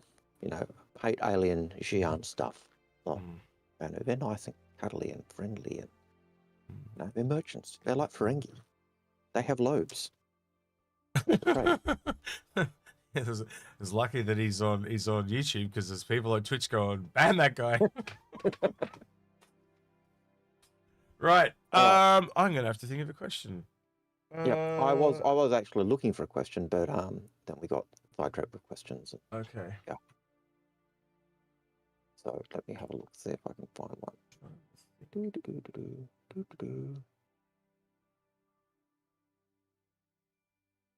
Awkward silence. Yes.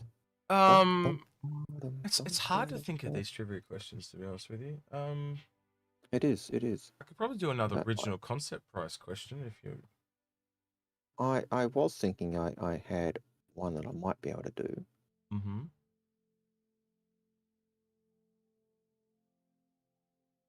No? So, yep, go ahead. No. Yes. When was the MISC Starrunner, or when was the MISC Starfarer included in Star Citizen? At what point? I don't know the answer, so you're gonna have to take this one, Algared. That's okay. Are you asking for the year or the month? What are you asking for? The year? Well, a year or two. All right, there's a couple in Twitch there already, and there's one in YouTube. Let's see, I think it's the more accurate one. So if they give you the month and the year, I would be happy for month. In fact, they could even go as far as day, believe it or not. So when was it indicated it would be added? Is more of the question I'm asking. All right. So what is it? Can you type it to me so I can start looking too? It is. There's heaps of responses there. Yep. Has anyone answered it, Algared, or not? I haven't looked because I'm trying to do two things and I'm on my mail. I keep telling you that. Right. Well, yeah, because I reckon we're going to have to go back through now with me.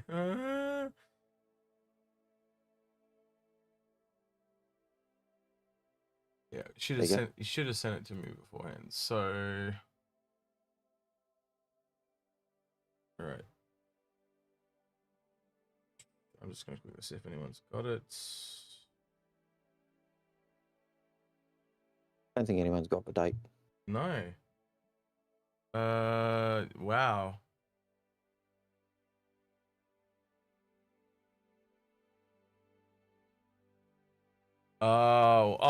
So that's what you, okay. So you need to specify what, I think you need to add that last part, Algared, because I think people are looking at the concept sale. I think you need to talk about exactly what you were talking about. So I'm talking about. Well, I thought if I gave that away, it would think. Well, so when was it first announced? Was the is the comment? Because that makes the date far earlier. Yeah, the date is significantly earlier. I was surprised when I saw it myself. Yeah. Now you're talking concept date. Yeah. We're not talking concept date. We're talking when was it first announced and mentioned. In fact, when it was first announced and mentioned, it wasn't even described. It was just called. Yeah. I think from now on, Algared, if you want to do a question, type it to me first so we can because it's tough formulate it. That was just one that's all good. going through, but just for future reference. Yep, I'm going to give it to that person there. Eminence in Shadow wins in my book. And the reason I'm going to also give it to him because he almost won the other one too, so that makes it so he got it. So Eminence, good job. You're in for that one. That's the November 2012 is what he gave. That's pretty good. In fact, it is the month. Yep. So close. Which is why I'm giving it to him. So yeah. In fact, no, it is the month. He has got the month. Yep. It was the 12th of the 11th, 2012, when the 3,250,000 stretch goal was reached. And it was started will feature an additional flyable ship, the MISC Starfarer. Yep. And that was when it was first mentioned. So there you go. Okay. Back to the regularly scheduled Yes, program. we were talking stretch goals. Absolutely. Mm. But if I said stretch goals, you'd have all gone to the stretch goals and went, oh, easy. Mm. You know, so. He was trying to make it hard deliberately. Algared seems to like them hard. I seem to keep trying to make them easier. I don't know. We're getting stuff probably in the middle. But we'll see. Good to have a variety, though, so yeah. Alrighty then. Back to the questions, Algared. Oh, we are getting light on questions, so There yeah. you go. Othonian says, according to the CCU game, Invictus was 7% higher than last year. So we're hearing different reports. So that's if it's 7% more income from last year's Invictus, that's definitely not drying up. It's not even a less of a. I stretched it out. It added content. It had added frustration and challenge. If you don't have a challenge, what's the point? You don't learn if there's no challenge. That's just comfort zone. That's crap. There you go. Anyway, what are you going to pick? Pick what, sorry? Well, we've got our winner for the No, so he's got Eminence. Yep, we got so he's not. He doesn't pick the. He's number two. Yet. No, he's number two, and then we've got number number 3. We've got a third one. So we'll probably do the third one in about half an hour, and then just before we wrap up. Yep. So we've still got 2 more to go. We've got to go one for the last third person, and then one for all 3 to fight it off, and then the last one is to draw it out. All right, next question, please, Algared. I'll get back to our question. T-Bone Teen says, they said they are going to start working on RSI cap. Oh, we already did that one. We've done that one. Nastranali says, with the coming changes to Arena Commander, do you see any new ship rewards for Pirate Swarm, or do you think the glaive will be available again? Well, I think they kind of said they hinted at a new badge. Not for Pirate Swarm. It won't be, because it was never available for Pirate Swarm. Glaive is a Vandal Swarm ship, but yeah, maybe. The rewards, though, for the Pirate Swarm were being able to buy the Pirate Gladius or the Pirate Caterpillar. So, yeah, I think they'll just copy them over. I don't think... I don't think they'll copy them over and it'll be a new badge. What they should do is allow you to buy it with LTI. I still think they should make it so you can buy a CCU, so you can upgrade an existing ship, but they obviously want to increase sales, but it turns me off buying it if you can't get it with LTI. So I honestly think they should allow you to buy it as a CCU or something like that. I'm the same. I really don't like buying stuff if it doesn't have LTI, just because I always know at some point in the game I'll be broke. What they could do is what if they made it so that you have to buy the CCU with war bonds, so they're at least getting cash, right? Yep. Or they alternatively could make it so that if you buy it, because you're buying it and it's like a special one-off and it's a kind of a rarer ship. Actually, now I know why they don't. Because it would mean that you can only buy the one. Because I was going to say, because if you buy it, you can only buy the one, but it comes with the LTI. Because I was going to say, if you could just buy it, people would buy it, turn it into another ship, and then they could constantly have LTI tokens on things that are above. You know what I mean? Because then when you buy it and change it, it's no longer the Caterpillar. So if you could go back and buy it again, you'd constantly be able to feed yourself LTI tokens from the Gladius. Oh yeah, that's probably why they don't do it. Now I think about it. But if you just make it, you can buy. Your account is flagged, so you can only ever buy one. Yeah, and once you've bought one once, that's it. Yeah, or maybe you can buy another one, but after that, only the first one is an LTI. And that means it's a bit more work on the end, and that's probably why they've never done it. Yep, because it's... Yep. All right, next question, please, Uncle Algared. Let's see, someone had a comment in the chat, but I was going to mention, but I've lost it. Oh, well, too bad. Sorry. It was pertinent, but too bad. All right. Was it on Twitch or YouTube? It was YouTube. Was it up further? Algared John Mortimer was going to, said maybe they'll give us a Sulian. To which I was going to say, well, if we do reach our goal of 15,000 subscribers on YouTube, we will be actually buying a Sulian, God help us if it's $1,000 ship, and giving it away. So if you like our content and you're here and you're not subscribed, please consider it. It does help us out. It feeds the algorithm and gives us a warm, fuzzy feeling. So if you want to give us warm, fuzzy feelings, like, subscribe, hit that bell. We love seeing the super chats, but we're never expected, they're never demanded, they're never required. You don't even need to do a super chat to have a question. You put a question in, we will try and answer it. I think the last few weeks we've actually got through every question. We just don't get them straight away. So yeah, we'd love to see your subscriptions. And if you've got friends or family and you send them our videos, get them to subscribe as well. Right, moving on with the questions. Gee, I don't know if I should even acknowledge this, but there's someone in chat called Brad, and they're going on about how we're encouraging people to buy ships.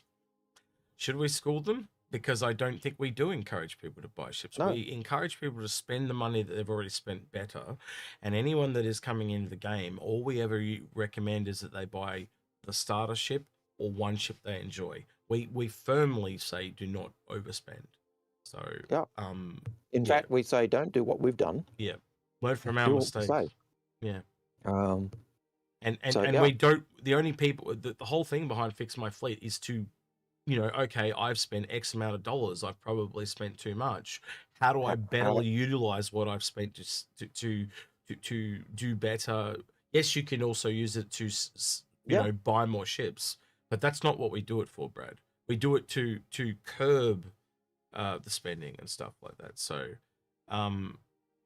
William Bridge, you may have spent too much. That's okay. You may have spent money and it's too late for us to actually help you. But these days, new ships come out, gameplay comes out. We can, you know, if you're stuck, we can always help you rejig your fleet to give you the gameplay that you want. Yeah. We've seriously had people who've come to us and said, "Oh, can you help me with my fleet?" We say, "Sure. What are your interests?" "Oh, I'm into exploration and salvage." And you look at their fleet, not a single exploration ship, not a single salvage ship. And you go, what are your things you like again? Oh, you know, exploration and salvage. And you say, where are your exploration and salvage ships? Oh, I don't have any. Why not? Oh, I don't know. And so it's okay, let's see if we can work that out. And so it's then working to help people get the ships they want and the ships that will give them the gameplay they want without having to buy that brand new ship. So, I also think it's like anything in life. Like, there are people that have got more disposable income than others, right? So you'll see some people that can go way down the line, and then you got other people that have just got their starter package. People, essentially, I think what we're trying to say, Algared, is don't overspend beyond your means. Is what we've always said. And we've had people like, one I always remember is Go Meet Yourself when he came on, because he was basically saying he wanted to buy this, this, and this. And he was just like, I just don't have the funds. And the whole thing that I learned there was cash flow. You know, I came back to an old business thing where we basically said, if you can put $10 aside a month over the next 4 years, you can get everything you want. But the other one is the people who say, I want this, this, and this, and I can't afford it. And you look at their fleet and you say, okay, what are you interested in? And the ships they've got have nothing to do with what they're interested in. I hate fighting. I hate being a... That one that we're... And then we've got every fighter. That one, I don't know if you got back in contact with the guy, but the guy that contacted me yesterday, they told him to contact you. He literally has a fleet like that, where he was saying, I'm into this, this, and this, and he had a Carrack, but he had nothing to do with exploration. Yep. You know, and if it's the person I'm thinking it is... Starts with T. No, I don't think it is. Okay. No, they haven't got back. I will message you, but no, they literally told me they messaged you yesterday. Messaging their name now. Okay, maybe I've just missed it. Let's have a look. Yep. Well, it's also got that on the end. Hang on, I'll just update it. I shorthanded being Australian. I haven't seen that message yet, which probably means it's just It happens when you're working. So yeah. Anyway, so back to our questions. All right, so wow, we're now falling behind. It's now question 622, so we're definitely an hour and a half behind. So let's see if we can pick these up a bit. Nova 42 says the bot skipped over my question just before that one at Inforunners. Actually, the bot will pick up your questions as long as they're in. If it's in the chat, the bot will grab it and pull it Anything out. with the words question in it, it will pick Question. up. So Yep. if you just say, I'm thinking about a question I should ask today, it will pick it up. So, yeah. And then we will get to it. We had to go back and have a thing added, so it removed Nightbot, because Nightbot will say things like, please preface your question with the context of the words question or some variant thereof, so the bot, because it was actually picking itself up and putting it into the thing. So we actually had that added to blacklist Nightbot from the and the one thing we do have to say to all questions is try and give us context as to what you're saying.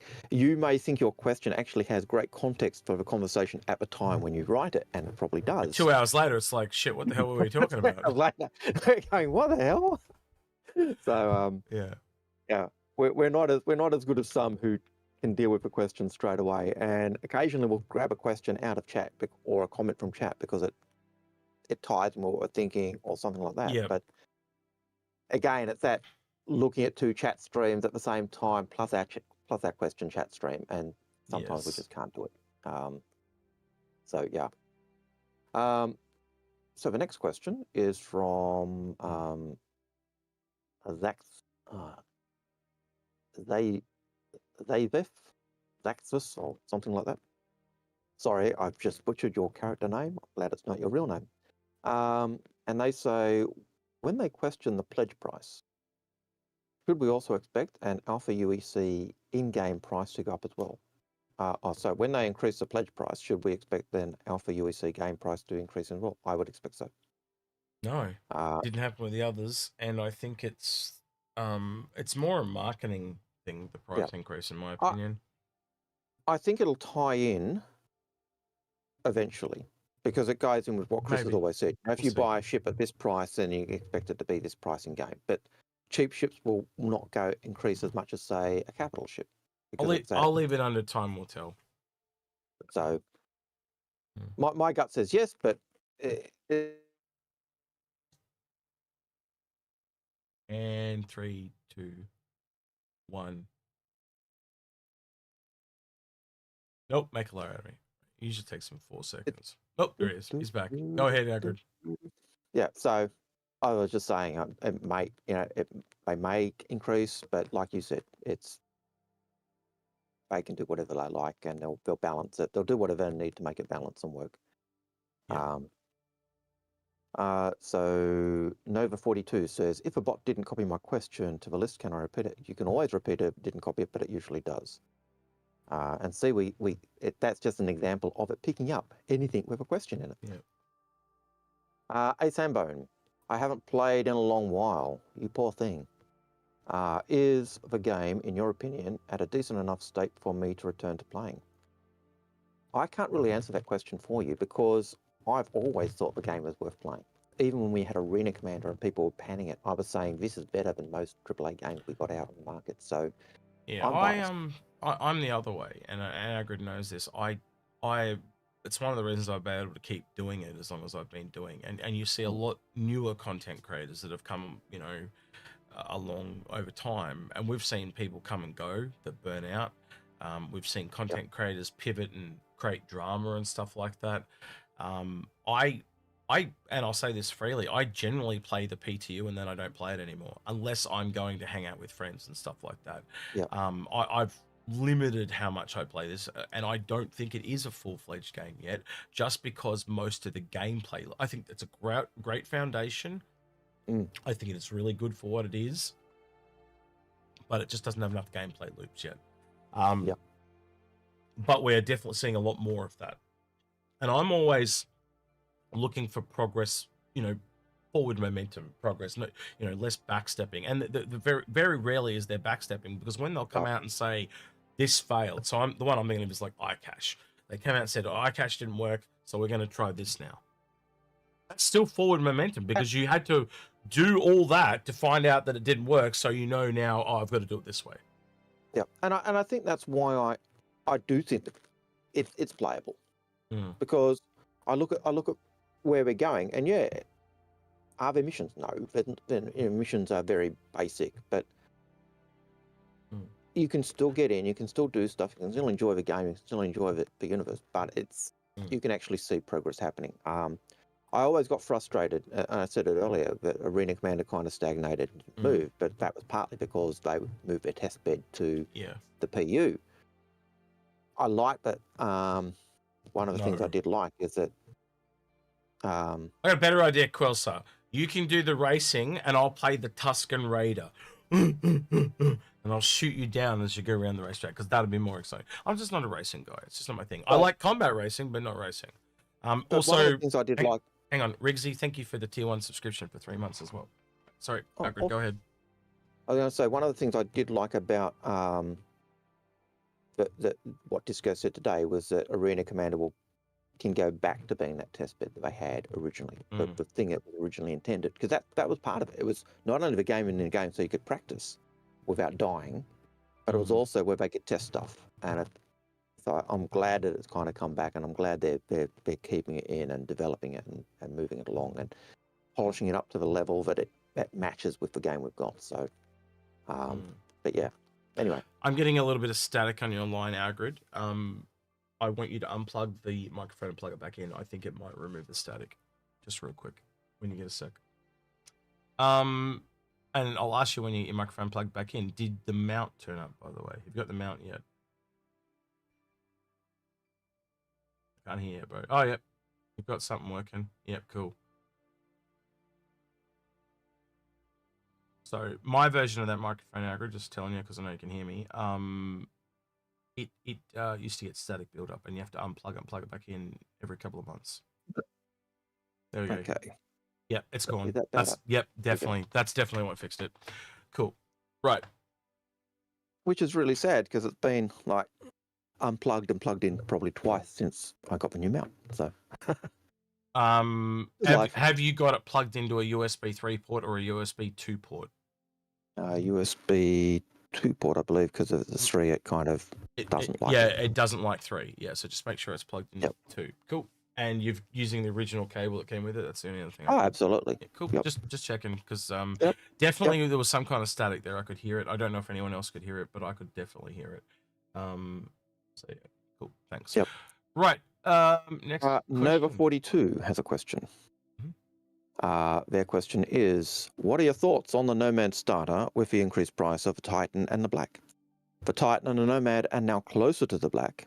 Sorry, closer, and the Black has given the Black has given the Nomad some breathing room. That probably does factor into it. You know, I don't disagree, but no, I still think. Well, put it this way, the G, what is it, the 315p. It's the ship that I'd be looking at, not the Avenger. The Avenger's still very good, but the 315p, that's the thing that competes with the Nomad even more than the Titan does, you know. And I would take that over the Nomad any day of the week, because you just lose so much combat ability from the Nomad. It's just so far in a cargo, it's not fun. Yeah. So yeah. I think it certainly does give the Nomad a bit more breathing space, because one of the things that I always hated about the Nomad was the fact that it was sitting between the Titan and the Black, and for $10 more you could get a. Well, it kind of breaks the Black. It kind of breaks their own rule, doesn't it? Like combat ships are more overpriced than, and it's a cargo ship that's more overpriced than a combat ship, you know. So it kind of breaks their own rules. So yeah. So I kind of like that broader gap. I still don't think. I don't like the Nomad as a ship anyway, so I still struggle with that. And the fact that the Titan gets closer, again, it you know, $60 ship now, $90 ship, and then $110 ship. So do I make that jump, or do I just go the bigger jump? Or $20 more, and you get, well, okay, now it's $30 more. I'm gonna have to readjust all my pricing to get to a Cutlass, you know, a Cutlass Freelancer or whatever, you know, and I think the bigger thing is how does that impact the Cutlass versus the Freelancer? Because in the past you'd go Cutlass over the Freelancer because it was cheaper. Now there's a bit more of a choice to make. They're the same price. Okay, so what am I actually looking for? So I think it's more. I think it has more of an upward tick rather than a Nomad tick. Yeah, but we've got a first-time chatter there called Crammy Pie, I'm deliberately changing his name. I'd rather take the Nomad into combat over the 315p as it is. So he's got a point there. It does have less guns. But then again, I can come back to the Avenger and go, well, that's got even better guns. So, yeah, it goes both ways. But the Nomad is clearly overpriced for what it is. And Algared always says it. When they sold that thing, it was in a combo pack because they knew it was too expensive. Yeah, it was LTI combo pack with a skin. And they'd never done that before. And and it had 20,000 UEC. They'd never done 20,000 UEC with a starter ship. That's how bad it was. Yeah. So that's essentially so much. Essentially $20 in credit, you know, like it was pretty nuts. So yeah, it was the best pack ever. No other pack has come close to that in terms of value. Someone, Mr. Stunner in chat says, "Be nice now. The Nomad is a luxury gameplay for rednecks." Look, in Australia, the Ute is an icon. It is kind of like a Ute, actually. Now you mention it. It is a Ute. It is a Ute. You know, Australian icon vehicle, and I hate it. I hate it because it looks like an abomination, personally, to me. But then I also don't like Consolidated Atland. I don't like the company. I don't even like the character of the. You know, I don't like Silas. It's just I just don't like that company at all. To me, they're an abomination. Yep. Shoot me. Yeah, they did. So another first-time chatter on Twitch. It says Urban Burger says they also sell CCUs that give LTI. Yeah, they have done that in the past as well. They have done that a couple of times as well. That's right. And it kind of it does kind of show that they're trying to encourage people to buy particular things. Absolutely. But certainly that Nomad when it came out, combo pack, starting cash, skin, LT, you know, and then the usual LTI. It was just it was just too good a deal. I didn't like the ship, but I bought several of that starter pack because it was so good. Yep. And you gave it to your nephews and stuff. I remember. I did give one to a nephew. Yep. I've still got a couple left, but yeah. Suriak, Atlantis, very good question. Basically, the hoplite is a good cutlass steel. Yes, it is. It's actually, I'd even say the hoplite is probably better than a cutlass steel because it's lots of redundancy. And the van and the well, actually, now it's more expensive. It's $5 more expensive now, based on what happened today. And the Vanguard. Maybe that's why they did it, so they can get people to upgrade off the steel. Maybe they're trying to help us all out. I doubt it, but you know. Yep. The steel's just rubbish. With all the redundancy that's got, I would take the Vanguard any day of the week. Although I have to correct your spelling there. Sorry, it's STEEL. No, it's I know. You've got it right. Sorry, it's the steel of him being nasty. Sorry, yes, you've got the proper steel. My apologies. I was falling into. It's funny as the teacher, you went to correct for the correct thing, but here it's the incorrect thing. I just find that funny. My mum would do that too, so don't worry. My mum was a teacher as well. He actually spelt it the way we usually say it has to be spelt. So you actually got the correct spelling, and I botched it. Hey, you make That's mistakes. crazy. I'm just reading what Anonymous and Shadow said, and I haven't really thought of it until someone said it. You can always upgrade the steel to an Andromeda for $5. That's nuts to me. The steel is $5. Oh wow, that's crazy. And that's what proof that the steel is a steel. Actually, the Andromeda price should not go up. How dare you swear? Do you know what's also crazy that I've just realized? Unless I'm mistaken, the Corsair is $5 cheaper. It's $230 for the Corsair, $235 for the steel. That's crazy. Unless I've remembered. I'd have to go into the ship pricing thing and double check that. What's the deal? We're just talking about answering people's questions there, Valifax. So yeah, if you put a question in your question somewhere, we will answer it. We are a little bit behind though. Yep. And Hawkeye, usually we're a couple of hours behind. Hawkeye has a super chat in YouTube, and he says, "What about the CCUs for this past event? Got to melt it, and hate these price increases for the most popular ships." Yeah, I do think that. So let's have a look at the event real quick. no ship, like, so I'm talking about new ships here, no ship with a quantum drive, or everything was under $100. It was all type of things that they could pop out with a low number of people. One of the reasons for this is they're clearly working on Squadron 42 and trying to get more people to work on Squadron 42. It is probably been one of the most uninteresting sales we've ever seen from a veteran's perspective. And I think what you said there in your comment is one of the reasons they are increasing the prices of popular ship is just to buff up those numbers, because they knew it was going to be low. So if it's like, well, if I can get $5 here for more for a popular ship here and another $5, they're essentially padding their own stats, so to speak. And they would know that certain ships are way more popular than others. I would love to see that data. They're never going to give it to us, though, because they don't want any type of bias or leeway.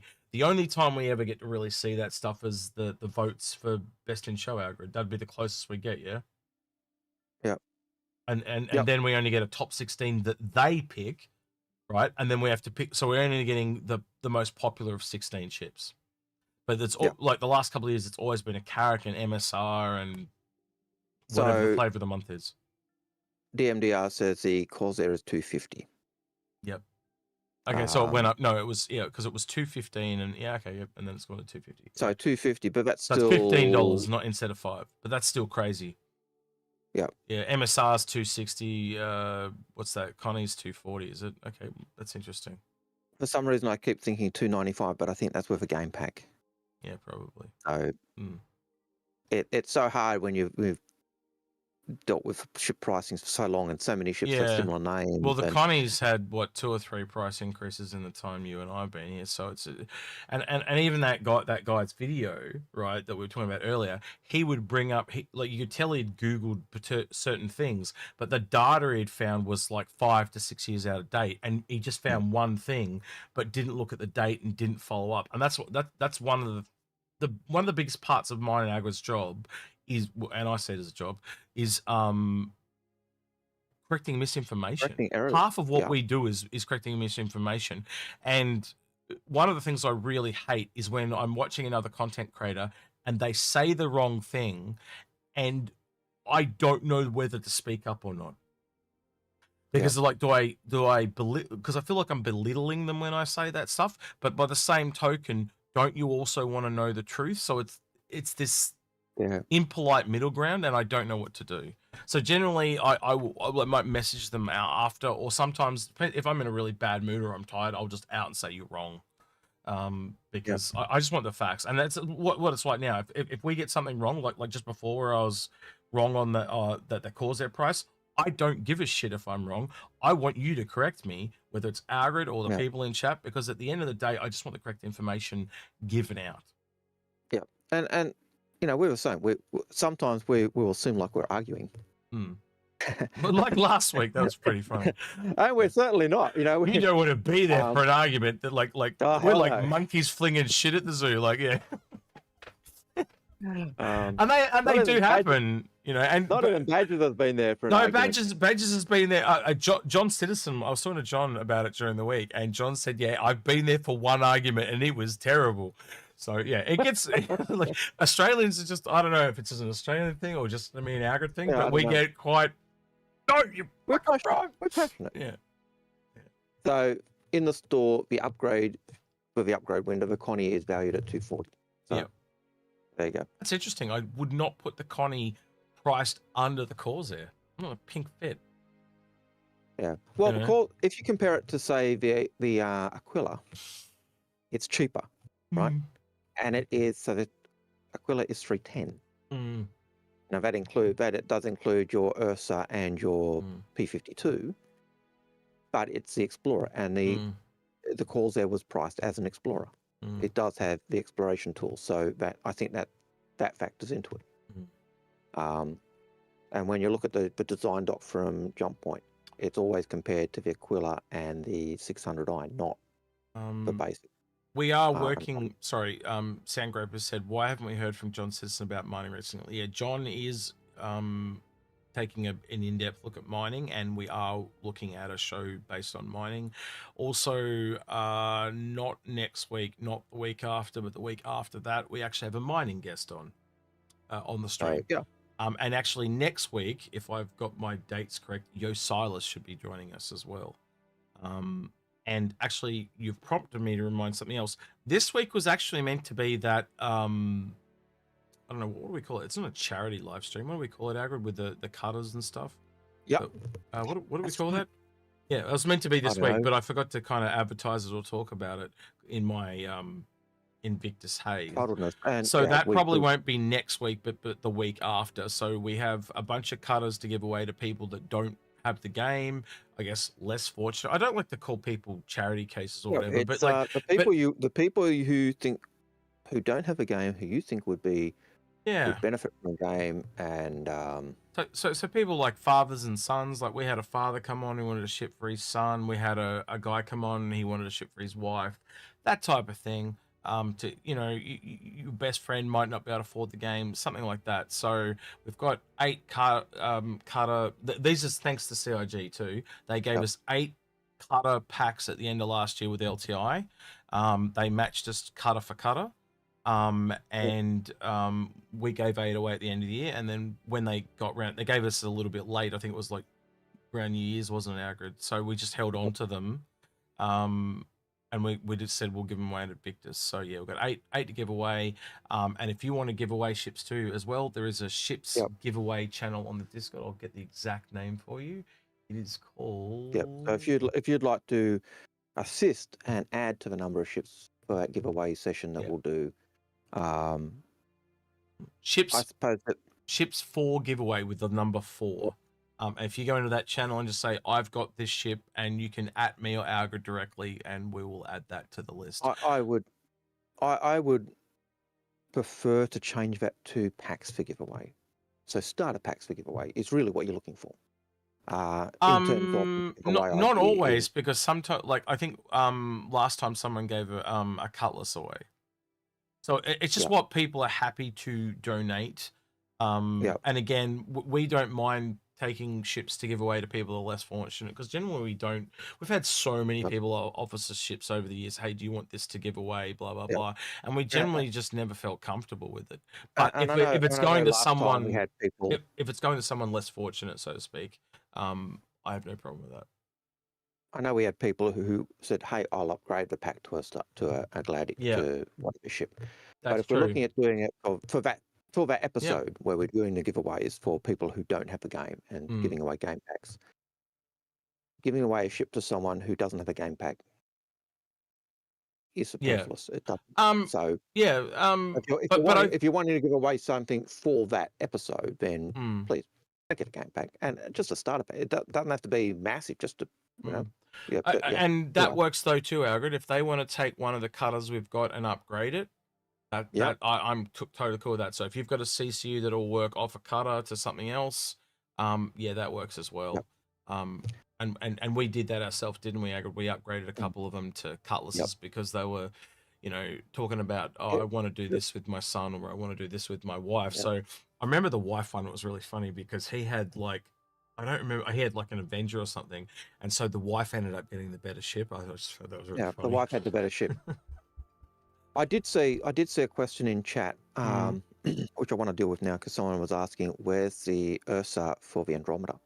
The Ursa doesn't come with an Andromeda. Sorry, the Andromeda does not come with an Ursa. It comes with a P-52. Yeah. It's the Aquila that comes with the Ursa and the P-52, and the Lynx and the P-72 come with the Phoenix, and the Taurus has 2 tractor beams and no vehicle. That's correct. Or snub. And you can always pick one up though if you want one for it. But so your vehicle for your Andromeda is currently available in the store for $55, and it's a Lynx. So now Algared has tangent us off. I have to tangent back. So just remember that goodwill, or for people less fortunate, live stream will not be next week, but the week after that, and that'll probably fall in the middle of Alien Week somewhere, if my math is correct. So Hey Badges, hope you're well, man. Hey Badges, aren't you meant to be in bed? Badges is light to us. And if you're going to hang around here, join us in chat. Yeah, get in voice. You can ask some questions. That's right. Work, monkey, work. No, sorry, it's dance, monkey, dance, isn't it? That's the one. Isn't it dance badges dance? Because okay, whatever. All right. I just know he always complains that you're saying dance monkey dance or something like that. So Yeah. I complains at anything I hey, say. come and join us. Oh, actually, real quick. While I'm thinking of it, hang on. Give me 5 seconds. Yep. You While haven't you do seen that, this yet. I'll read the next question. So John Ski says, do you agree that the CCU change from a Lynx to a Hercules A2 is a good idea? I paid $120 in new cash and had $1,000 credit lying around, so I did it just like you showed. Well, if you did that just like you showed in the thing, then yes. Sounds like a good deal. So, yep.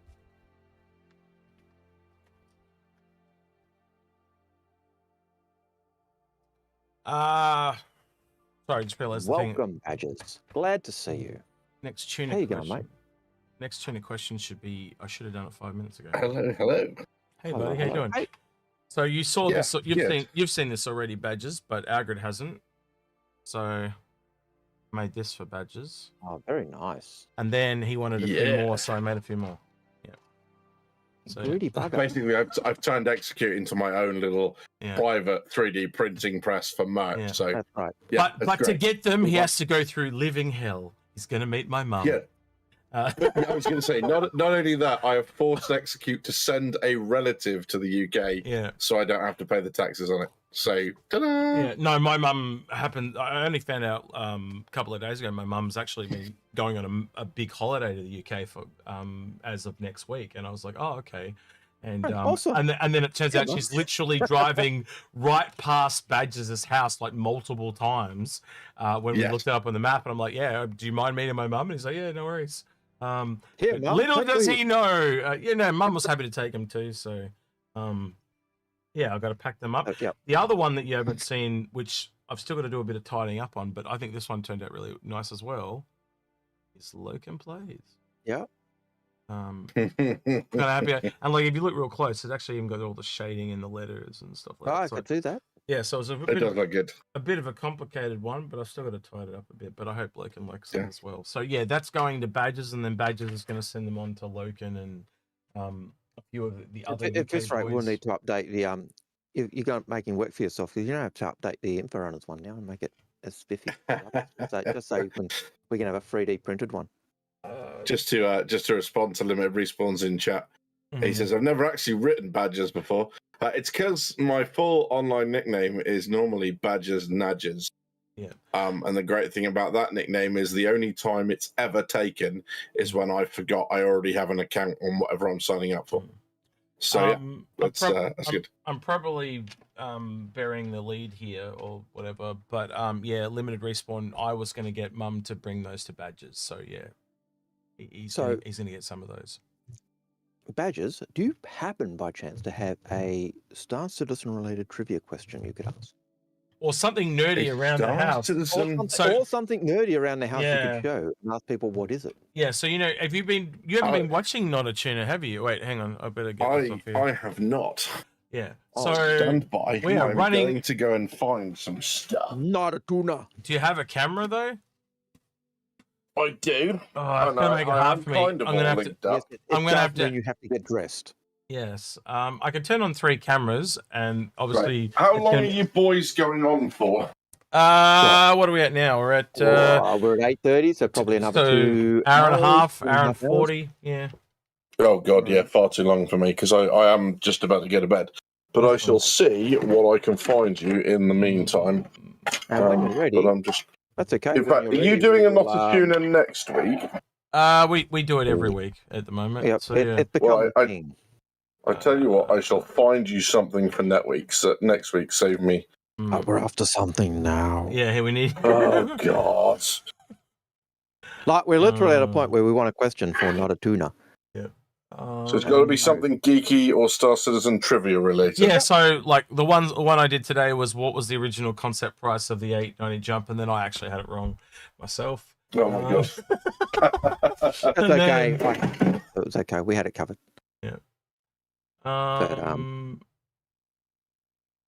Right, so I'm going to change the background as well. So set for badges. Oh wait, Yep. is And it make sure is you this the change right the name. back? Is it? No, right, wrong background. Oh god, no, Okay. get rid of Sorry, that. wrong background. Oh, that's what I look like without a beard. That's exciting. Yeah. Yeah, Back now, in the day. yeah, Back in the day when he was a now he's very turned clean into lad. what's that guy Hagrid? He looks like Hagrid now. Hagrid. Yeah. Shut your mouth. All I hear is jealousy. That's all I hear. Yeah. I'm not Yes. jealous at all. Yes. No, either am I. Anyway, you're welcome to jump on camera one when you're ready. Yep. And I'll switch it over. And we'll go into a question while we go to pages. Yep. Oh well, actually, I got Alright. one more thing. One more thing. Yep. So I got this. You haven't received yours yet, have you? So I'm wondering if it's lost in the mail. But I got this from Star Jump. Actually, Yes. last You did like a tell me week and a about it, half and- ago, but I haven't shown it off. But yeah, he was nuts enough to send this all the way from America.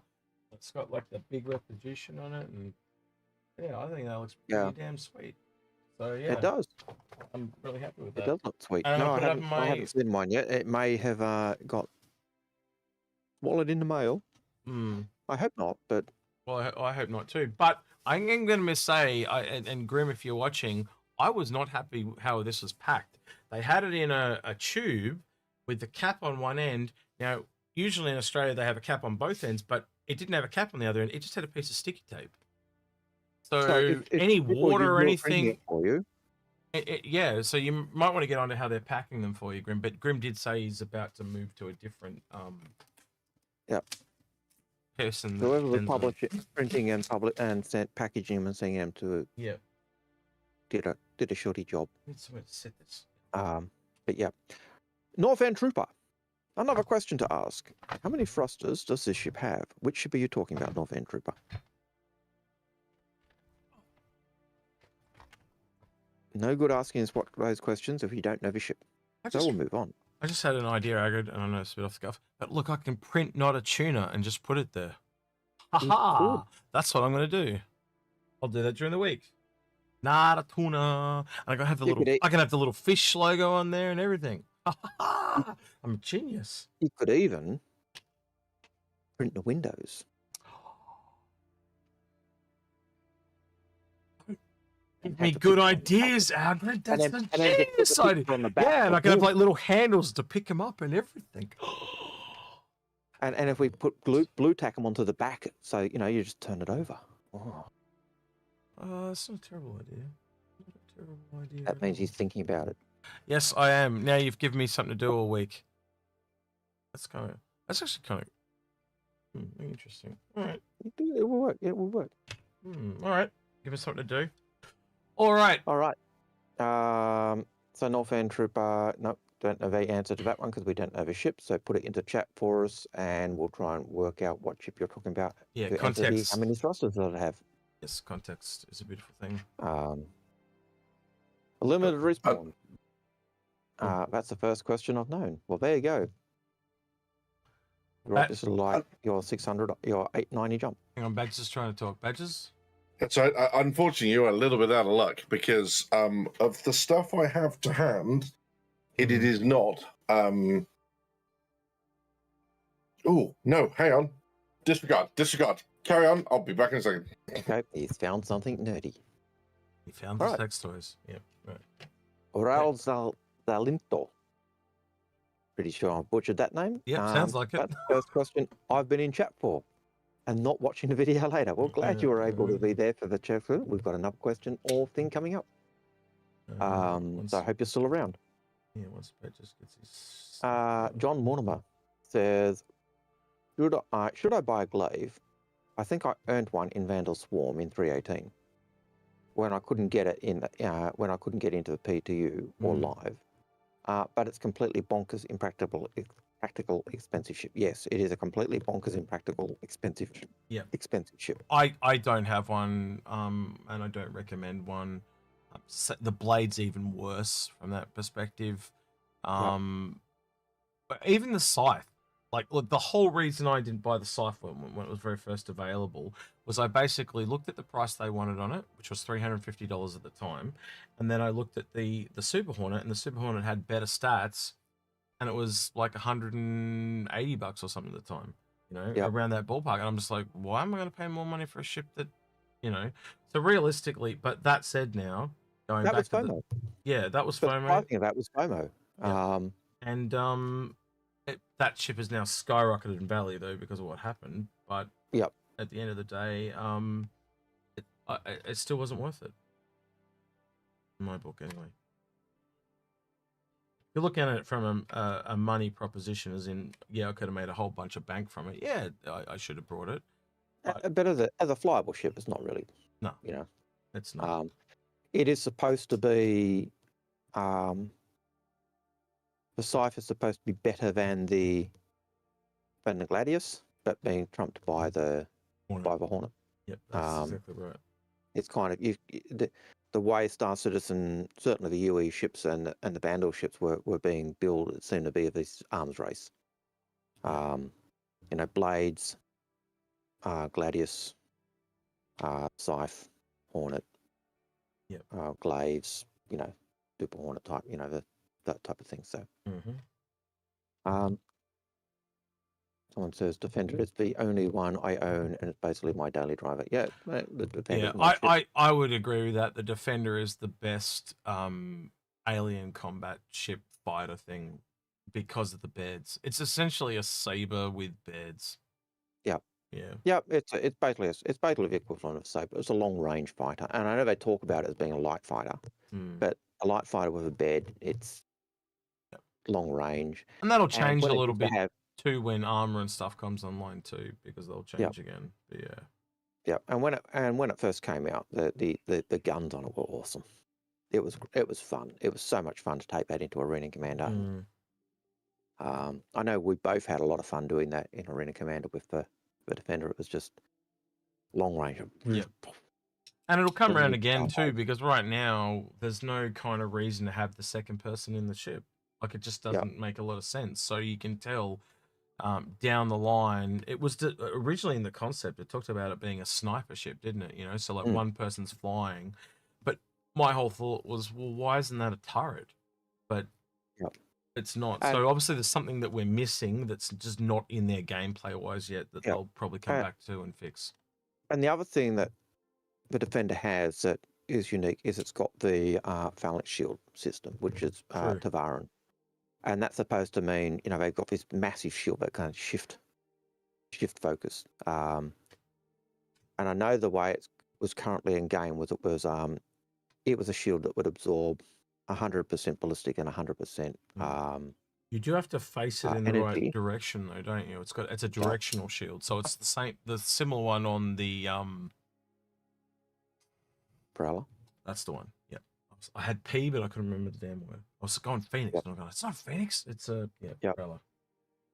But yeah, so that being the Tavaran technology, I do know they made it originally so it was impervious to weapons, and then once it was gone, it take a really long upgrade time or respawn regeneration time. But at the moment, I'd probably say it's in a bad place. But it'll come around. It'll be balanced and be worked right. So yeah. John Mortimer. Should I buy? We've just done that question. Sorry for repeating your question, John Mortimer.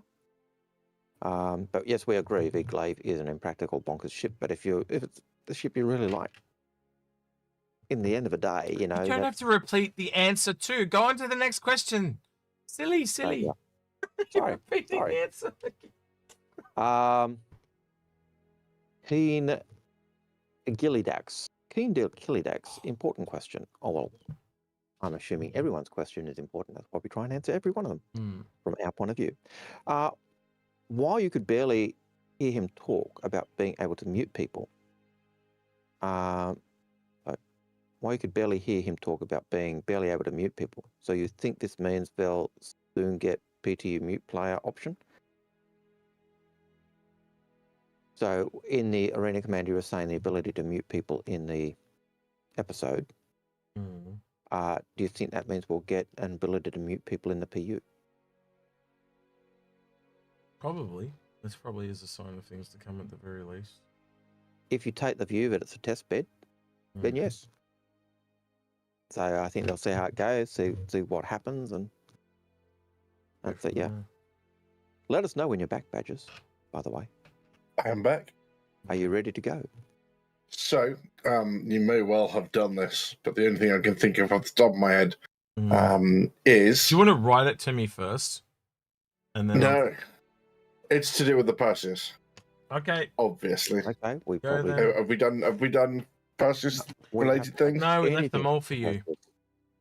That's what we like. You know how much we love Fantastic. Perseus, and his camera's died. Oh, No, gone I don't think he's on camera yet.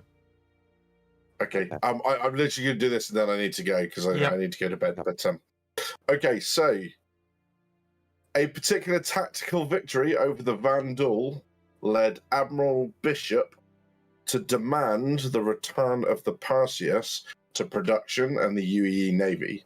What was the name of the Perseus class ship, and in which system did it win that victory? So the name of the ship and the system where the victory took place. So the name of the Perseus class ship that won that tactical victory over the Vandal, and the system in which that victory was won.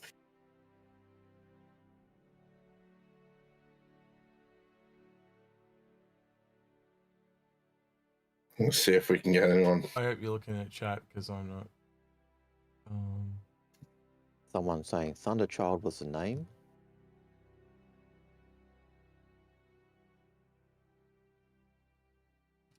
I hear Thunderchild, I just think of War of the Worlds, 1970s musical version.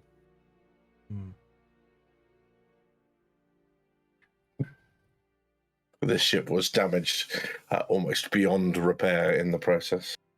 Yeah, that looks like the right answer there by Quantum Case. T-Bone Keen 18 is the first in with the correct name. Okay, It was indeed the UES Achilles. yeah, I think you. I think I'm going to be honest with you. I think the person in Twitch got it because they said the same answer, and I saw that before I saw the T-Bone Teen. Let me have a look. I haven't seen the. Yeah. Let's have a look. Based on what I saw, it was Quantum K's. Quantum Alexander 313 seems to have got it. Oh yeah, even before that, yeah. Alexander 313. Yep. Yeah, congrats, mate. So this is what happens when I don't look at the chat. In the Oberon system. Yes. All right, so Alexander Good 313. All right, cool. I'll write that down. All right, OB3. So you may have got the ship, but you needed to do both ship and. Yes, absolutely. And thank you very much, guys. Have a very, very good evening. Yeah. But this is the limit of my endurance. So I'm going to RTB and turn in for the night. All right, man. Take care, mate. Thank you very much. Have a very good evening, and I shall catch you soon. You better have a nice chai tea for my mum when she gets there. I'll bear it in mind. She likes especially Indian chai tea. She's a big fan of Indian chai tea. Are you kidding? Mate, I'm gonna have candles and some nice pink drink. Governor, can I have another scone? Yeah, scones and crumpets and all that stuff. A bit of Barry White on in the background. Yeah. Oh, by the way, my stepdad will be with her, so yeah, good luck. Hey, the more the merrier. Yeah. Have a very, very good evening. I'll catch you in a bit. Bye. Cheers, guys. Bye. Bye. Warlock 74. Yep. All right, so sorry. In about half an hour's time, we'll do the Tiebreaker. I think we've done it a little quicker than what we've done normal because we're only in about 2.5 hours, and normally I do that around the 3-hour mark, so we're a bit earlier than usual, but that's fine. A little early. Last week we were a little late, so we're making up for it. We're going for the average. Yep. Warblock 74. Do you think Death of a Spaceman will give an unfair advantage to the big spenders as they really don't have they don't have nothing to lose compared to someone with just a Mustang Star? No, but everyone's got the same amount to lose. Being a big spender doesn't give you an advantage of Death of a Spaceman. You die so many times, you will need to recreate a new character. You will still have to, in fact, if you die, if I understand the way they originally talked about it, if you die and you have to pass on your goods to your next of kin, i.e. the next character you create, there would be a death tax on your possessions. So a big spender with lots of possessions will pay a bigger death tax. So, yeah, I don't see it. I don't think Death of a Spaceman will give an unfair advantage to big spenders. I don't think it does anything. It just means gameplay just means you're not the same character forever and ever. It just means you have to change yourself. because you're dead. So, what are your thoughts, X? Sorry, I'm reading chat. Say again, what was the question? The question, Death of the Spaceman give an unfair advantage to big spenders as they really don't have anything to lose compared to someone with just an aura. No, everyone can die.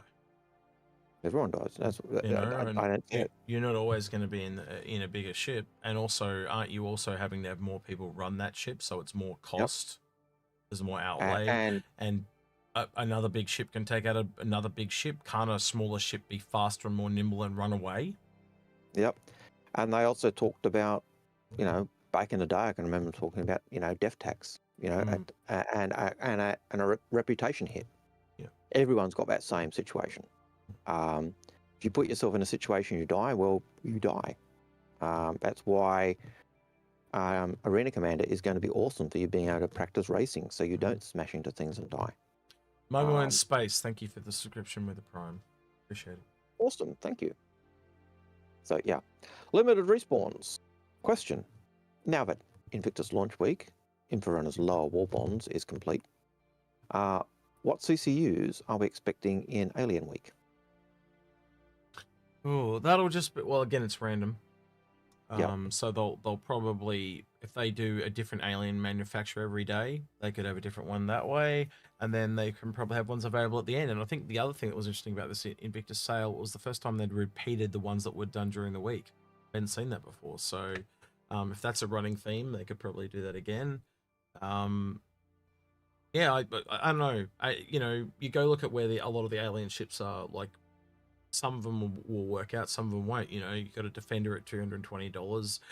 Yep. We had the Hurricane kind of leapfrog over that recently because the price increase. It went from 95 to actually that doesn't overleap it. I was wrong, but you get what I'm trying to say. Like, so it's just got to fit in within the chains that you've already got.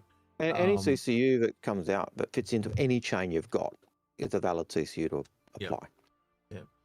And you will, if you do it like I do, you'll end up having more CCUs than you kind of need, but then you end up melting off the ones that you don't need, and they just turn into the credit that goes between. So, yeah, and I've probably got more CCU chains now than I definitely need, but I'll probably end up turning that back into giveaways or something like that, or use them for a video, or, you know. Yep. So the next question is from Ungraceful, who says, what is your guess that Squadron 42 will make or earn in its first year if it's good? That I can't make, because let's look at it realistically. No game is for everyone. It's like you like, put it this way, I guarantee you there are people in this audience right now that play Call of Duty, but I would argue there's probably just as many that don't play Call of Duty, right? Different games speak to different people, and that's the thing. Like, a cinematic space game that also has the first person shooter elements may attract people, but the space combat stuff may put people off. You know, the draw card with the stars and stuff, I think that will be a big thing. Yeah. The number of stars that are in this and the cinematics will have people, I imagine will have people playing just to see the video, just to see the... It all comes down to how tight it is. Like, is it going to, you know, like, really good controls? Like, are we expecting a Half-Life level game? I don't think so. I don't think it'll have the same level of puzzles, as an example, as a Half-Life game. But will it be comparable to, say, Crysis? I'm going to be honest, I expect this to be better than Crysis. It's same engine, but, you know, the cinematics and the story, I think will, you know, I'm thinking combat like Crysis, but then also a bit more story, so it'll push it over the edge. Yep. Citizen Cheese came in for comment after that. It said, how can a game I've played for years be a flop? Serious question. Well, it's a single player game, and it's not a flop for you. It's a flop for all the newcomers. Could be a flop for someone who doesn't like that game. Yeah. I'll be honest, I'm looking forward to Squadron 42. I'm looking for the single player game, the story, seeing the stars, and having, you know, as Paul would say, having Carl Mason as my wingman. You know, so I'm looking forward to all that. And the stuff we've seen, the little bits we've seen, and quality we see in the terms of what they're doing on the planets just fills me with nice feelings. Not horrible. I know it's going to flop. Can't see it being a flop. So, God help me if it is. I'll be very sad, because that's the aspect of a game I'm really looking forward to. Keen Gillidex. About a pay to name, what if to get a check availability to reserve your name before placing your money down? If they did that, yes, you could do that. Yeah. Sorry, someone's dropping links in Twitch Yep. and the bot is banning them and stuff. So I'm just double checking. Yep. Sorry. Yeah. So about the pay to name your ship type idea. Yeah. which was We went over that for 20 minutes. So I'm not going to rehash that. That you know where we stand. We're not happy with what they've done. I'm sure they'll come back and look at it again. Hopefully. Yep. William Bridge, big question is, why can't you name all ships? You will eventually. Yes. They put it in. It was tested. There are problems with the thing. They'll fix it up, and then they'll start doing it. Yeah. Get Jocko says, sure, I meant to name the individual ship. Yep, got it. There's a postman in my doorbell. I'll be right back. All right. He needs a signature. Brad Ahrens says, what do you guys think about selling luxury apartments? They will do that down the track. In fact, that's one of the things they've talked about. They did talk. I remember them talking about years ago that every station or every place where you could live would have all the different things, and the closer you were to the spaceport or the central area, the more expensive it would be, and the further away you were, the cheaper it would be. Will they still do that? Don't know. But you can almost guarantee they'll have a housing area, because MMOs do that, and so many people who play MMOs actually just like buying their houses and decorating. Else he must have ordered underwear or some shit. He didn't know if that person lived here because she's got a Vietnamese name. All right. What did I miss? So, what do you think about selling luxury apartments? Definitely, they've talked about selling apartments in the past, didn't they? In different different locations of a city, being more close, more like more popular locations would cost more and stuff like that. They did talk about that. Yep. I'll just hit the rewind button and just play the answer I gave. Pretty much. Well, it just, if it's the same answer, that's a good response. And you can see them doing it, because you look at every MMO, and every MMO brings out player housing, because every MMO designer knows that players like decorating their house and putting on shows. So yeah, COG will do the same. That poll that I forgot about from ages ago. 59% of people said they think it's good for Arena Commander for being free to play, and 7% said bad, and 33% said indifferent. So there you go. Yeah. Okay. Interesting. Yeah. I think that shows that a lot of people that are watching understand it's about publicizing and getting word of mouth out of there. And we want more players, because the more players, it kind of lessens the load on us, and everyone can kind of share the load of the cost, so to speak. Yeah. And it makes the game more successful. Yeah, and PvP players will have more people to kill, play against. Yeah. Carl Smith, can you expound on how CIG changed that you're allowed to change the name of your ship, and how it affected naming your character? I think we kind of went over that. Real briefly, you were originally able to pick any name you want. Now you have to pick a unique name. Yep. That's and so that means, if you're last in to get your name for your ship, you can't name it what you want, because it makes it worse.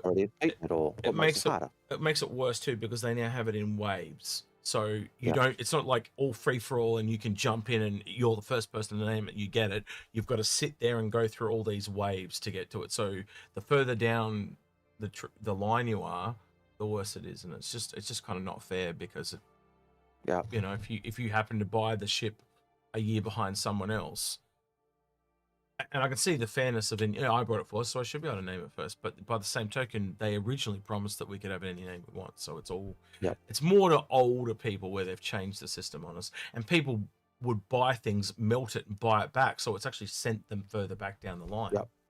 Where they wouldn't have done that if they'd known. Yeah, if they'd known it was going to be that bad, have just kept the ship because it was, So that's that one. Midgards has a question. They say, will there be any limit on the amount of unique ships in game, or will it be endless? Is there a tech limit? That's a good question. That really comes up to CIG. They may have a tech limit. They might have to implement it after the fact. If the game becomes really popular and they've got to store all that information, it might become too much. I don't know. I'd have to look at that. And generally, though, when you're storing stuff to an account, it comes down to like literally bytes. So you end up having everything assigned to a little number essentially, and that little number means you have that item. So yeah, it just depends how big it gets. But generally, it scales the number of every time you get more people coming into the game, they are paying for themselves essentially. Yeah. So yeah. Crypticsha says, with the Apollo going into production soon, do you think we will see the next tier of medical gameplay as well as medical missions? I think they're all in. Pisces, Cutlass Red, Apollo, Endeavour. That's all 4 size classes. I don't think. Yeah, we've got tier. We don't have tier 1 yet. We don't have a top tier bed. Oh, you're talking about bed sizes, not ship sizes. My bad. Sorry, I heard that wrong. But in terms of the medical gameplay, I think you're right. But we might get more medical missions, but the levels I think are there. They're just flesh them out more. I think. I've always like it's in game. The multi-tool medical attachment is in game. Why doesn't the multi-tool one work? You can't use it. Yeah. You can use the standalone gun, but you can't use the multi-tool one. So I'd like that. It'd be cool because then you wouldn't have to take the medical gun one with you. You can just use the multi-tool for everything. Yeah, but we'll see. They'll get it there eventually. I think we'll see more missions. I think we'll see more gameplay go with that, but and they'll flesh things out. But I don't think it necessarily be the next tier. I think we've got the levels. It might be more okay. You can treat the broken leg or reset the broken. However I do that, and then we've got all the drugs working at the moment that can help alleviate those problems as well. So, Rigsy, with the hurricane price increase and these Cuddy Titan hoplite on the horizon to increase, the question is, are the increases going to happen to all ships? Yeah, they've said that in the past that everything will eventually increase. Everything. They always said that, and that was the advantage of buying things early. That's what they always said. Yep. And so, I may not like the price increase of ships, but how can I complain that this sucks when it's exactly what CIG told me they would do? That I buy this ship early, I'm going to get it cheaper than anyone buying it later is going to be able and to they get. only bring it up every couple of years. So yeah, I can see why some people don't know about it though. So I can see it from both sides of the fence. But hey, it's their game. They can do what they want. Agree or disagree. Yeah. So yeah, I get it. I don't like it when it does happen, but it's hard to argue. Anyway, Mr. Stunner says, question at Execute.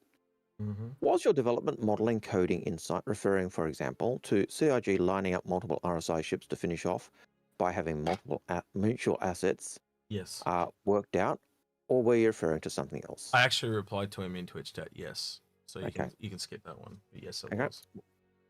Oh, Dragatalon, do you think there will be? Do you think you will be able to leave your ships to people since game will be multi-generational? Yeah, I'm in Algared's will. And if I'm not, I will make sure that happens. No. No, you'll probably leave it to your nephews and nieces. Yeah? I'd probably be looking at leaving my fleets to my nephews. That's right. I'll put my name down for a scythe though. You can now my nephews are planning to kill me. Yep.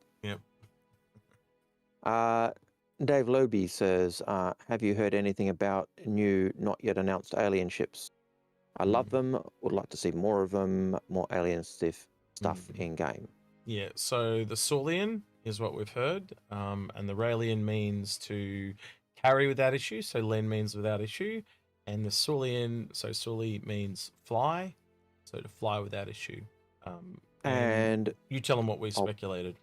Yep, we speculate that because it's fly without issue, and answering another question for a little further down, the manufacturer we understand that's bringing up the Saulian is Gatak, which is a Xeon company, and that Xeon company, which is the same manufacturer that does the Raelian, is an industry company, so they focus on industry, and so based on that, we were thinking flies without issue, a refueler, or refuel manufacturing ship or something like that, or a repair ship, or both, or both.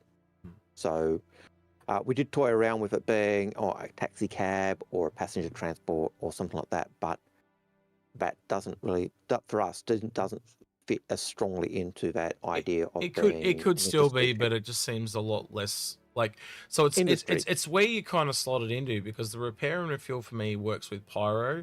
It also you know, but then you come back to the E1, they are working on that, but wouldn't that be further down the line? You would prove that the E1 works, and then it's further down the line where we already kind of have repair with the salvage. It's the opposite. So I don't know. It could go either way, honestly.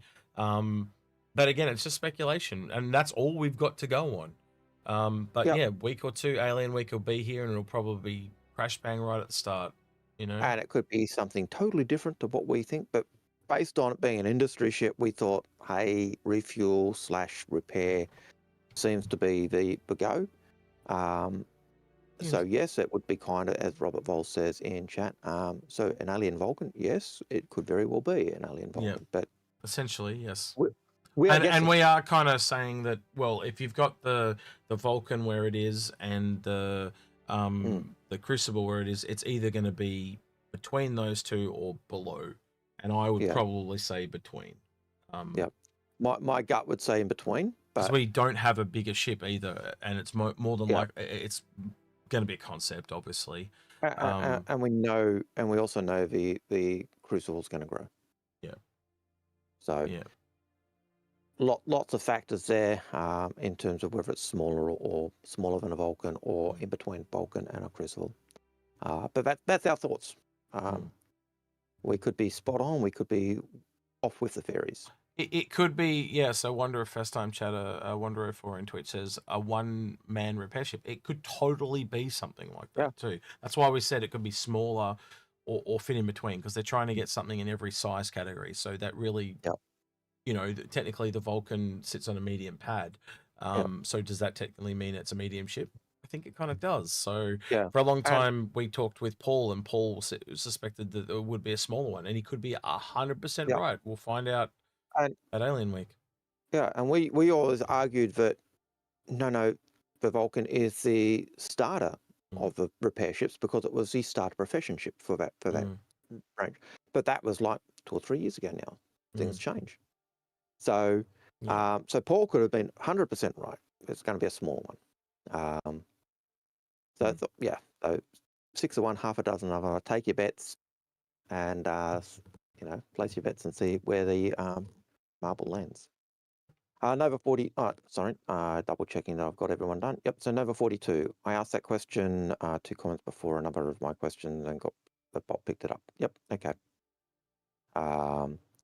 Quantum Kazi 33. Could the Squadron 42 price increase be indicative of a release announcement? That's one of the things we've often said. We've been speculating that quite a bit, especially the removal from RSI.com and moving it to Squadron42.com.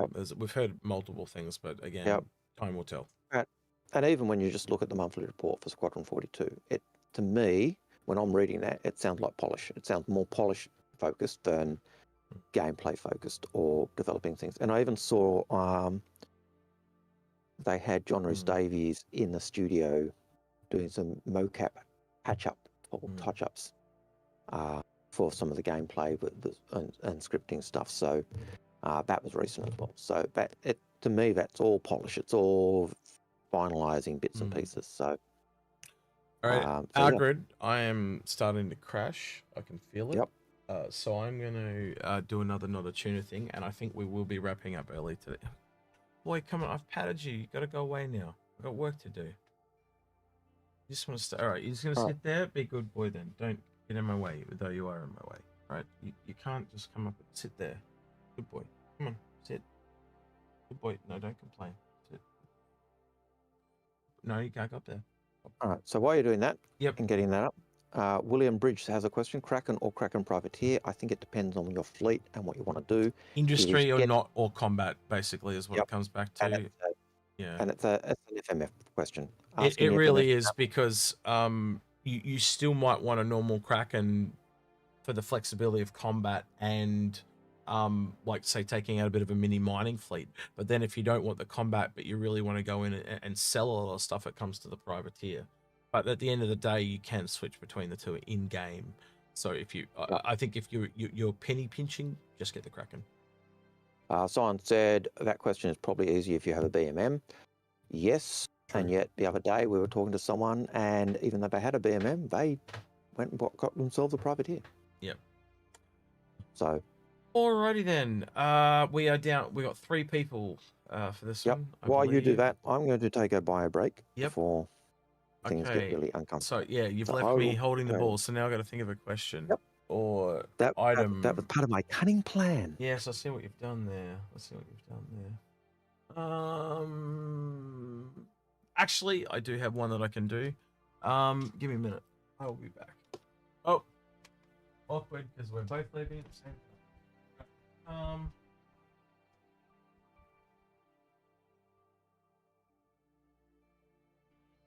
Alright, coming back. Hold on. I'm coming. Actually, you're gonna have to get out of the way. You're in the way, mate. You're in the way, Jaxie boy. Get out of the way. Yeah, that's Lego. Yep, I need it.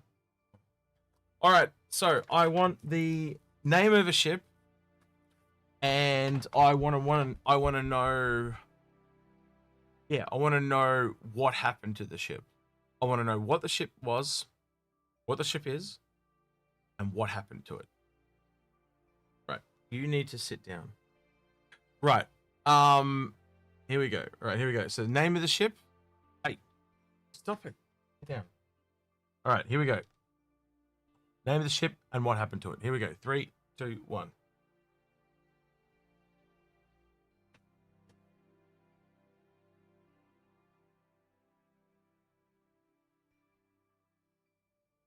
Name of the ship and what happened to it. And it's only those 3 people. Only those 3 people. Only the 3 people that won previously. I should have said that before.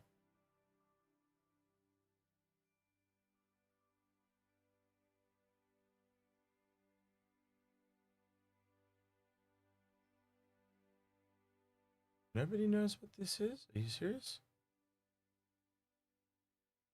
Yep, Alexander got it. That's exactly what happened, Alexander. Good job, man. All right. So in a little bit, Alexander, you'll be able to pick a window and reveal. So Alex won that one out of 3 people that were there. Good job. Yeah, this is the ship from the Mandalorian. It's the Razor Crest. It was blown up by Imperials from space, and it was a really cool ship. And now he's got like a little Naboo starfighter thing that I don't like as much. And I don't know why I've lost Algared, but he's obviously had to go to the bathroom. All right, I'll put this back real quick. And then it's right in my way. But it's very similar to a Cutlass Black. A lot of people said it looks exactly like.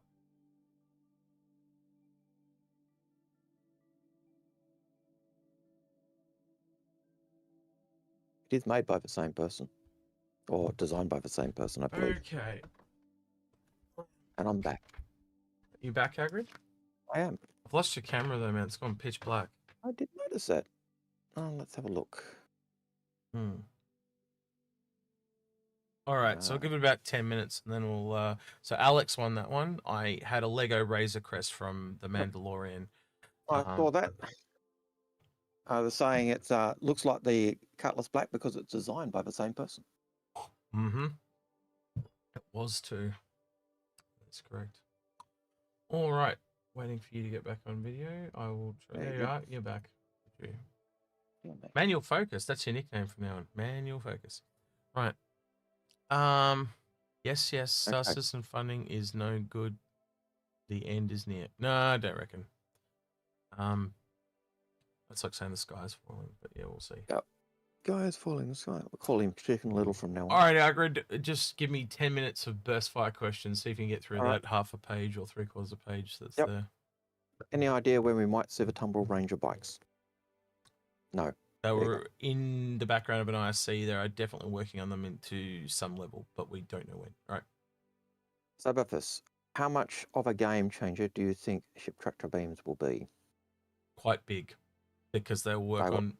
There's 3 sizes of them coming in. They work on cargo ships. Just Yep. look what the hand tractor beams did. Yep. And multiply that. Cara, do you feel that the whole C at work will translate into work for the Odyssey and Endeavour by extension? Yes. Anything of the Uh, same manufacturer will do that. Also, it'll transfer into the other whole series, obviously, as well. And it'll also impact any ship, such as the Retaliator, which And has things that transform. modules. Yeah, modules Yeah, and transformation, So all that anything type that of stuff. transforms and Mm. modules. Certainly from a ship thing, that was a big takeaway I took with that when getting a whole C sorted. That was going to impact on modularity. And Mm. John Crew talked about the whole C work and the things they'd solved with that in answer to modularity. So Just so you're aware, that static I heard before is back. So there's something up with your microphone or cable. Don't try and fix it now because it's just going to persist. But we need to look at that later just to let you know. Yep. Right. Next one. Brad has a question. They say, does Inforunners generally think that the dev progress after a decade, or what do we think of the progress after a decade? What is Inforunners' realistic expectation of how many more years until actual release? How long's a bit of string is ultimately. Yeah, and I think development has been realistic for 2 reasons. They started with 8 people in a garage. I always go back to Grand Theft Auto 6 or 5. Sorry, 5. They had 1,400 people from go to woe from the very first date, and that took 9 years. This is we are only getting up to close to what 860 at the start of the year. So and the year before that we were at half that. So they've done, next year, from my point of view, will be 10 years because it didn't really kick off until Frankfurt came in, right? And Frankfurt came in 2014, right? So if you kind of extrapolate that out, this game is heaps larger than Grand Theft Auto 5. It's first-person shooter, it's ship combat and stuff like that. It's way more complicated. I think it is warranted how long they're going to take. You and I knew it was going to take a long time when we kind of signed up. Yeah, I knew it was going to take a long time, but I think the big thing is when you even look at the time and how long it's taken them. You look at the problems and things they've solved that gamers, developers in other companies were saying, you will never do this. It is impossible. Large maps. That guy in happen. the video that I linked earlier, he said several things that they were trying to do was so hard that he doesn't reckon they could get them done. Yet literally we're kind of at the point now where Pez has gone in. It really is just server meshing, so we'll see. And I think, by the way, we've seen server meshing in other games. So I would go as far as to say we've now got enough evidence. I guess it's just Pez and server meshing being joined, maybe, would be the only one that they might not be able to pull off, but I doubt it. But you look at the things they said originally, the being able to walk around your ships and fly around your ships without loading screen. They said that was impossible. Yep. They said large maps, impossible. They said, time and time again, they've said things were totally impossible, you can't do it. And so you've done it. And I think that was a cover, because as long as they say it's impossible, it means they don't have to spend the money to try. Yep. So, and we've seen Sergio do it. So I think that with a smaller crew than they had for, say, Grand Theft Auto. Yeah. So I think, is it taking longer than I'd like? Yeah. But am I surprised? No. Good things take time, don't they? you know, Yep. and when it's bigger and good things, you know, it's going to take longer. Yep. But as I said earlier today too, as long as there's progress, I'm not concerned. Yep. You know, And I'm there is times where I have been concerned, but they've always been frustrated. but when I get really concerned, they usually address them, right? So, and there has been a few times over the years where they've addressed things and they've just allayed my fears, so to speak. But generally speaking, as long as I'm seeing forward progress and forward momentum, I'm pretty happy and content to wait. If I turned around tomorrow and got ill, that might be a bit different. I might be a bit annoyed that I'm going to miss out on it being released and I pass away or something like that. And we have lost people. You know, I can think of content creators. I can think of people that I personally knew. You know, they become ill, or there was one guy I knew he got MS, and his mind's faded, and he just can't do it anymore, and it's really upsetting. But that is also a part of life.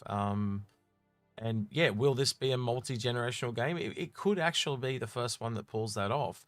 Like, I could see this game outliving its creator, so to speak, if you know what I mean. So, very easily.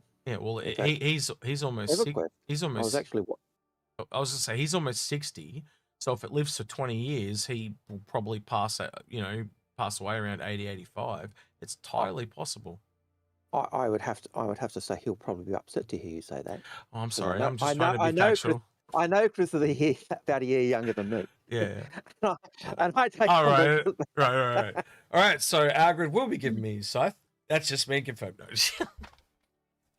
No, you get what I mean, though. Like it is that such big of a game that man, it could even outlive me. You know, like it really depends how long it goes. And he's also said it's never really going to end. They're going to keep updating it. It could be that type of game that just expands and expands and expands. It's if they sell it. And you and I have talked about this at length. It is a forever game. I have not seen a real forever game ever. I've heard people talk about them, but we'll wait and see.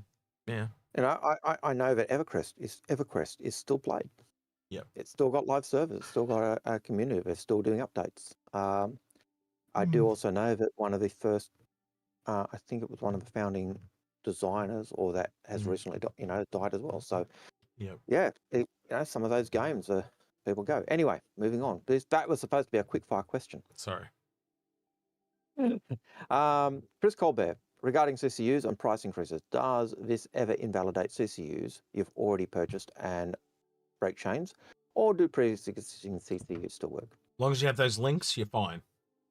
Yep. Just have your links and you're fine.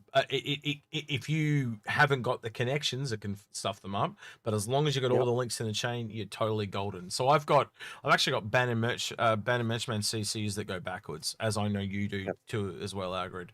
So and again, if it's still safe to do so, you can melt and rebuy and get them for cheaper. Like for example, I had one for what was that one I had, Algared? It was like a Perseus to Hammerhead that was 75, and I melted it and brought back 3 of them for the same price. Because they had them on special. All right, next one. Next question is Night Games. During IAE, they had CCUs for 2 concept ships, but at Invictus, they did not for the Lynx, the Fury, the Storm. Are they moving away from this now to limit savings? I have no idea. So you can't do a CCU on a ship that I don't do concept ships. Yeah, but the ones that were there wasn't. I remember looking at it, and it was because there was a $5 gap, not a $10 gap. You need to have a $5 to save 10, or $5 to save 5, and they can't do that because there was no ship near it. Because they're so much lower down what they normally are, basically, is the answer to that question. They're sub $100. That's probably the easiest answer. But if you've got a Fury, you should be able to upgrade that to a Lynx, but you wouldn't get a Warbond CCU or anything. That's what I mean. It'd just be a credit one. Yeah. But where you get your saving is buying the Fury now at $50. Exactly. As opposed to a $55 value. So you'd go a $50 ship, get a $5 saving, CCU to your links. Yeah, but Yeah, there was someone asked me why there was no Warbond CCs for the Fury, but that's why, because it's lower down the chain, essentially. Right. Same with the price increases in the hoplite, is this the first time some people are hearing about this ship? Possibly. That's a bit of a slap in the face of hoplite, but I don't disagree with them, quite honestly. But yeah, I don't know. Yep. Hoplite's probably the ugly darling of the or the ugly duckling of the Vanguard series. I would not buy it based on the fact that it was built for Squadron 42 and then abandoned when they built the Valkyrie. So I actually kind of want them to trim the fat on some of these ships. Like, I don't think that should be included because it was never really, like, it was abandoned by them. I don't know. I hope they trim the fat of some of the ships and just don't put things in games that are a bit superfluous. Because, we made this, so we might as well put it in. But it's still better than the steel. True.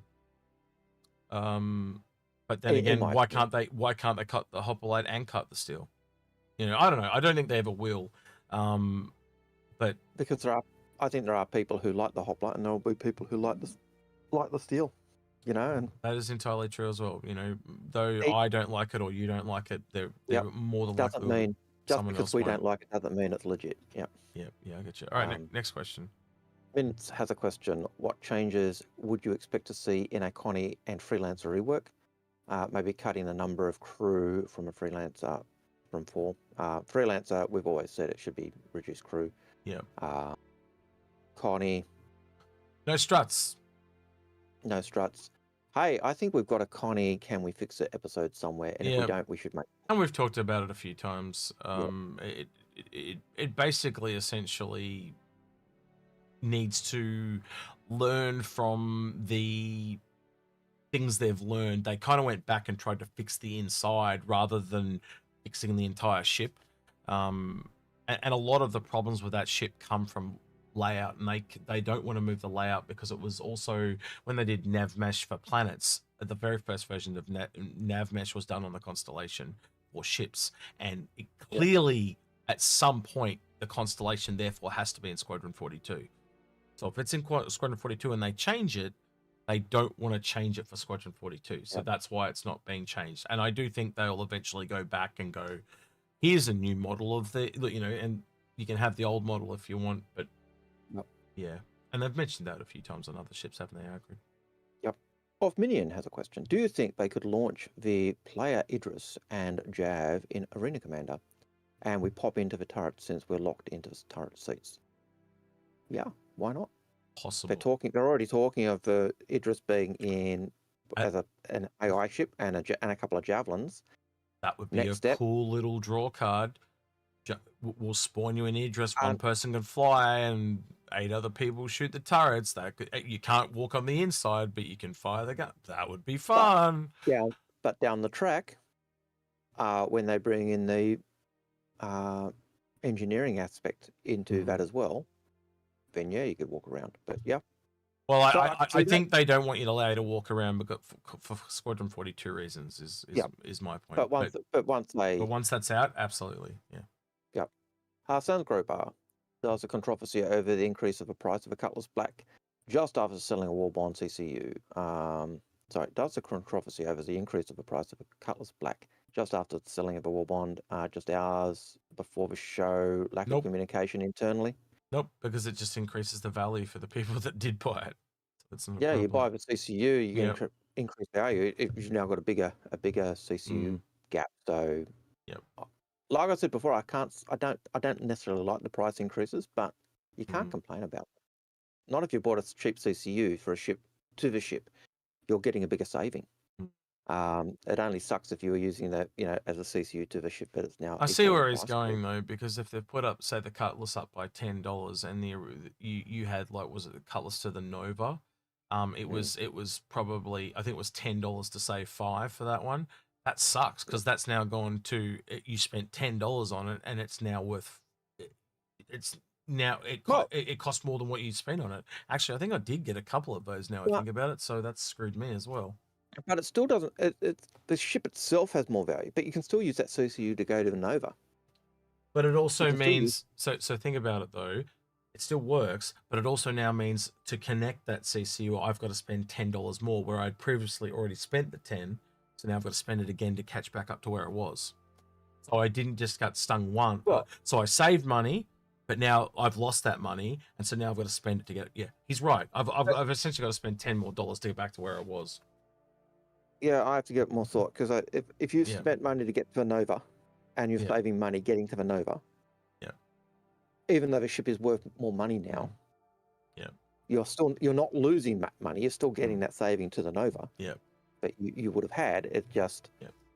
you could now use that I'm up telling to you, go long story to the- short, it's going to cost you an additional $10 to make it up because they've jumped it up $10. So to catch up to it, you've got to spend Yeah. another 10. If you're going beyond the Nova. So essentially, you pay $20 and only move forward $10. That sucks. So that does actually suck. They shouldn't have done that as a CCU before they did the price increase. That's very kind of a bit irresponsible. All right, next question because we're going in circles. Shiny Hobo says, do you use Shiny Tracker?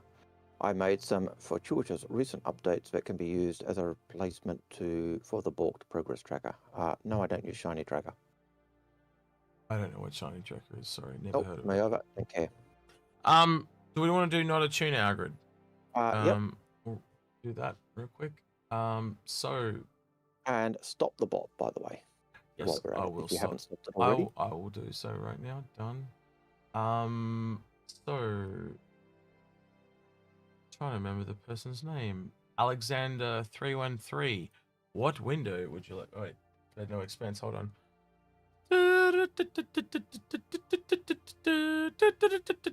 Yes, Mr. Alexander 313 on Twitch. What window would you like? Yeah. Would you like this square window? The round window? I told you. I told you. But you did. I told You did say they'd go a triangular window. Yeah. All right. What did we get? We got Pico. No, yeah, Pico. We got. So that we've will got be the Microtech skins. No, the Microtech armor, isn't it? Yeah. No, skins. It's the skins. So Ship skins from Microtech. I go over here. I can show exactly which ones I'll open up. So apparently it's the Predator aiming window. The Predator aimer. I could do that too. The Predator's aiming triangle. Yeah, there you go. I'll give you that as well. There's a few things. Oh, I'm gonna have to go back a few pages. That was Thangroper saying that one, by the way. Yeah. I won't claim credit for. Yeah. Sounds like something he would say. That's fine.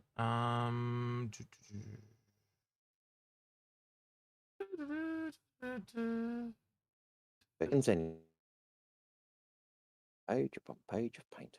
Yeah, I got too much shit in here now. So it's the Aspire paint. It's this one here, Aspire. There we go. Yep. That one there. So you get an Ares, a Razor, a Hawk, and a Cutter. In that one, Mr. Alexander, if you would be kind enough on Discord to send me your email address, you can find the Discord in the description of almost all our videos, actually every single videos, and just send me a message and say I am Alexander 313, and I will talk to you and get that off to you as soon as I possibly can. Might not be straight away because I'm gonna literally crash straight after this because I am dying fast. And I can feel it. Algared, what's happened to you? Dropped off again. Yeah, it stopped on your end, I think, because that's right. My camera's still working. I'll refresh it. Yep. There we go. Right. Dev Trivia says you should absolutely check Shiny Tracker with the new tabletop timeline layout. I'll have to check it out my own time. I don't even know what it is. Shiny Tracker, is that just like checking? What's it tracking? Shiny things? Shiny ships? That's what it sounds like. A shiny tracker. Tracking ships. So yeah, we'll have a look at it. Okay. Eminent Shadow. When you don't know how to contend someone's assertions, you can rephrase your position as a question for them to consider instead of presenting it as a fact, so that they can feel like they've figured it out.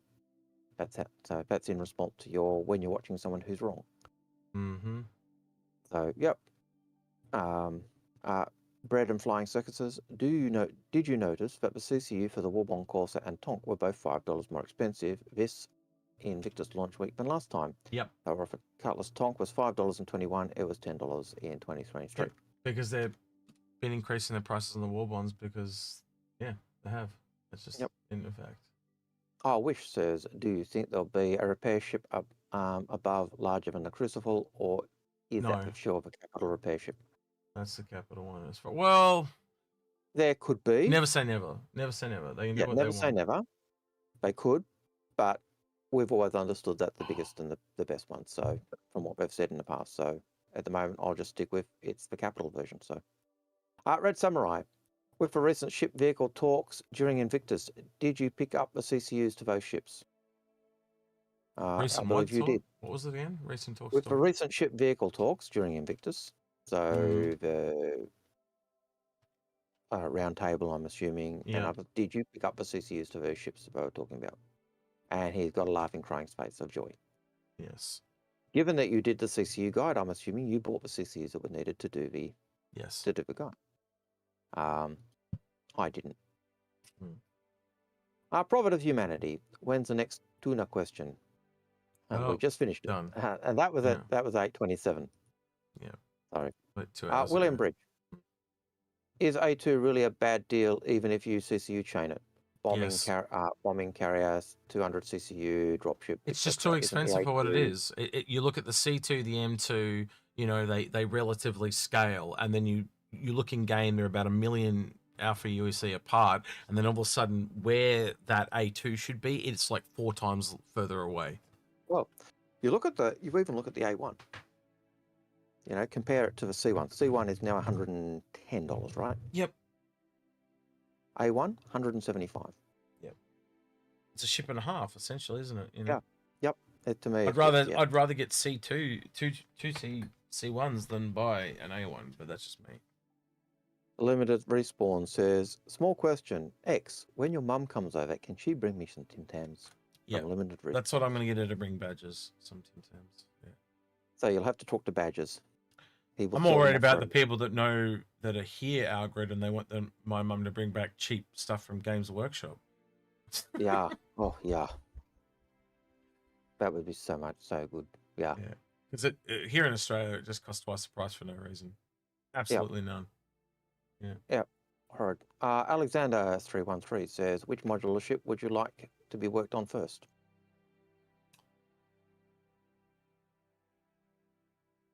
Well, I'd be biased because it'd be one that I own. So, hey, Algared, we'll just say the Endeavour. Yep. Yep, the Endeavour. Yeah. And because it'll cause John Crew nightmares. Yep. But I'd be happy with any of them, to be honest. Yeah. Well, as long as it's all progress. Yep. Yep. William Bridge. What other capital ships are we missing unannounced? Mining, the gas miner that we expect. The refinery. And big refinery ship. They're the last big ones that I'm interested in. There are 2 that I can think of off my head. What they say, they're up to 197 that have been announced, but they know that there are more, and they were going for 200 at launch. So yeah, and I think we'll end up getting over 200 before launch personally because because of funding. Yeah. You know, funding changes things. Yep. Prophet of Humanity. Which ship do you think is going to be the most modular, customizable? I'm leaning towards the Liberator. Most modular, customizable, I think. Well, there are no modules for the Liberator, so that rules that out straight away. I'm going to say the Endeavour. There you go. Yeah, I think you're right. Algared, take 3 more questions because I need to go. Yep. I'm crashing hard. Just going down our list. So, Nova 42, wild guess, when do you think we'll see a Terrapin variant? What drop? I want to drop ship assault medic variants. Search and rescue one that they mentioned in with Jax McCleary in the commercial at the with the Pisces commercial at the end of last year. Yep. 100% search and rescue. But and it's got to be coming because they mentioned it. So I don't know. Well, in Love, they've also mentioned the dropship version that the UEE Marines like. So yep. I think we will see a lot more variants going forward. You know, much like what happened with the Pisces, I expect to see that again with the cutter. We'll put it this way. The cutter is now the only starter that doesn't have a variant. So, that tells you everything you need to know. Yep. So, Max Zoll says, Arena Commander would become free to play. Well, that's... We're suggesting. That we made, or I made, and I'd X agree thought, with. hey, that's a good idea. But it's nothing that we've heard from CIG at all. It's just us looking at possibilities that would draw people in. So yeah. And based on Execute's dyingness and being out of steam, the last question is, do you guys think Squadron 42's imminent price change is an indication of it being, well, but we answered that earlier. Yeah, I'll go on to the next getting question. ready for late. Go ahead. Do one. Night Games, nope, been answered. Chris Colbert, with a recent discussion about modularity being technically possible now, how soon do you think we'll start seeing tier 0 in game? Retaliator will be the first one I think we'll see, because that's one we know we're working on. And they talked about the M50 as well. It really just depends which one they want to do it with. And quite honestly, they could be doing... And who they've got available. They could be doing multiple different sizes at the same time. So yeah, if they could have 2 teams working on 2 different ships, they get different people available. So yeah, you're right. So TF2 Lux says Nomad variant ? It's technically an advanced starter, but yes, I do get your point and would agree with you that they could do a variant of the Nomad 100%. They might make a variant that's, I don't know, what's that word I'm looking for, Algared? Useful. Yeah. You know, I don't know. I've often thought that it would be kind of cool to have the back of that fold up a bit more. Maybe they have a variant that's more combat orientated, so they lose the whole back and it gets more guns. You know, I could see that. I don't know. It really depends where they really want to take it. Maybe they lose the whole cargo thing and they double down on the rock transportation thing, and they get a small vehicle transport one. What if you get? What if you imagine how popular that'd be if you could have something that could just transport a cyclone on a small starter ship like that? You know, so I can take it wherever they want. That's the best part about this game. So, yeah. So I'm sorry to Maxwell, Quake, Nova. There's about 7 or 8 questions left. And John Boyle, and I'm just exhausted and I want to go to bed. So we may possibly pick these up next week. We may even decide to, hey, we'll do a video and answer these questions. You know what I could do, Algared, is I could just make you answer them all and I'll put them up on the community tab. How's that sound? Yeah, we could do that. Yeah. Or we just do it as this week's video. No, we've got 2 other videos to do. So we've already got the one you and I pre-recorded on the links, and I'm also doing one with badges and essay on the Storm. So there you go. So we don't have All right, so I've never had the opportunity to raid Henkin before. I'm good friends with Henkin, so we're going to be raiding Henkin today from Twitch. So thank you for joining us, you guys from Twitch. Thanks for all the bits and bobs, the subscriptions, and all that type of stuff. You'll know. They go first time chat on Twitch. K Dolbits says funding better not be drying up. No, it's not. Right, so say hello to Henkin for me and ask him when can we expect the Henkin bobblehead merch. That's what I would like to know. All right. You guys have a good one. I'll come and join you in a bit and say hello. All right. Bye, everyone on Twitch. And Twitch is gone. Mr. YouTube and Mrs. YouTube.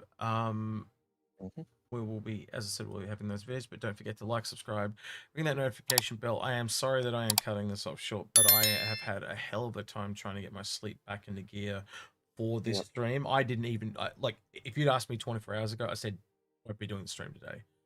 So it was that bad. I literally went to sleep at the time it was starting, and then I did some stuff to move it enough that I thought I'd possibly be able to get through the whole stream, but I'm crashing real hard. I'm nodding off quite a bit. Right. So with that, then, thank you for joining us, and I appreciate it. Yeah, don't forget to like, subscribe, ring that notification bell. Is there anything I've forgotten? I know I'm rambling at this point. So I've been Algared. He's been Execute. We're out of here. Take care. God bless. Be well. See ya.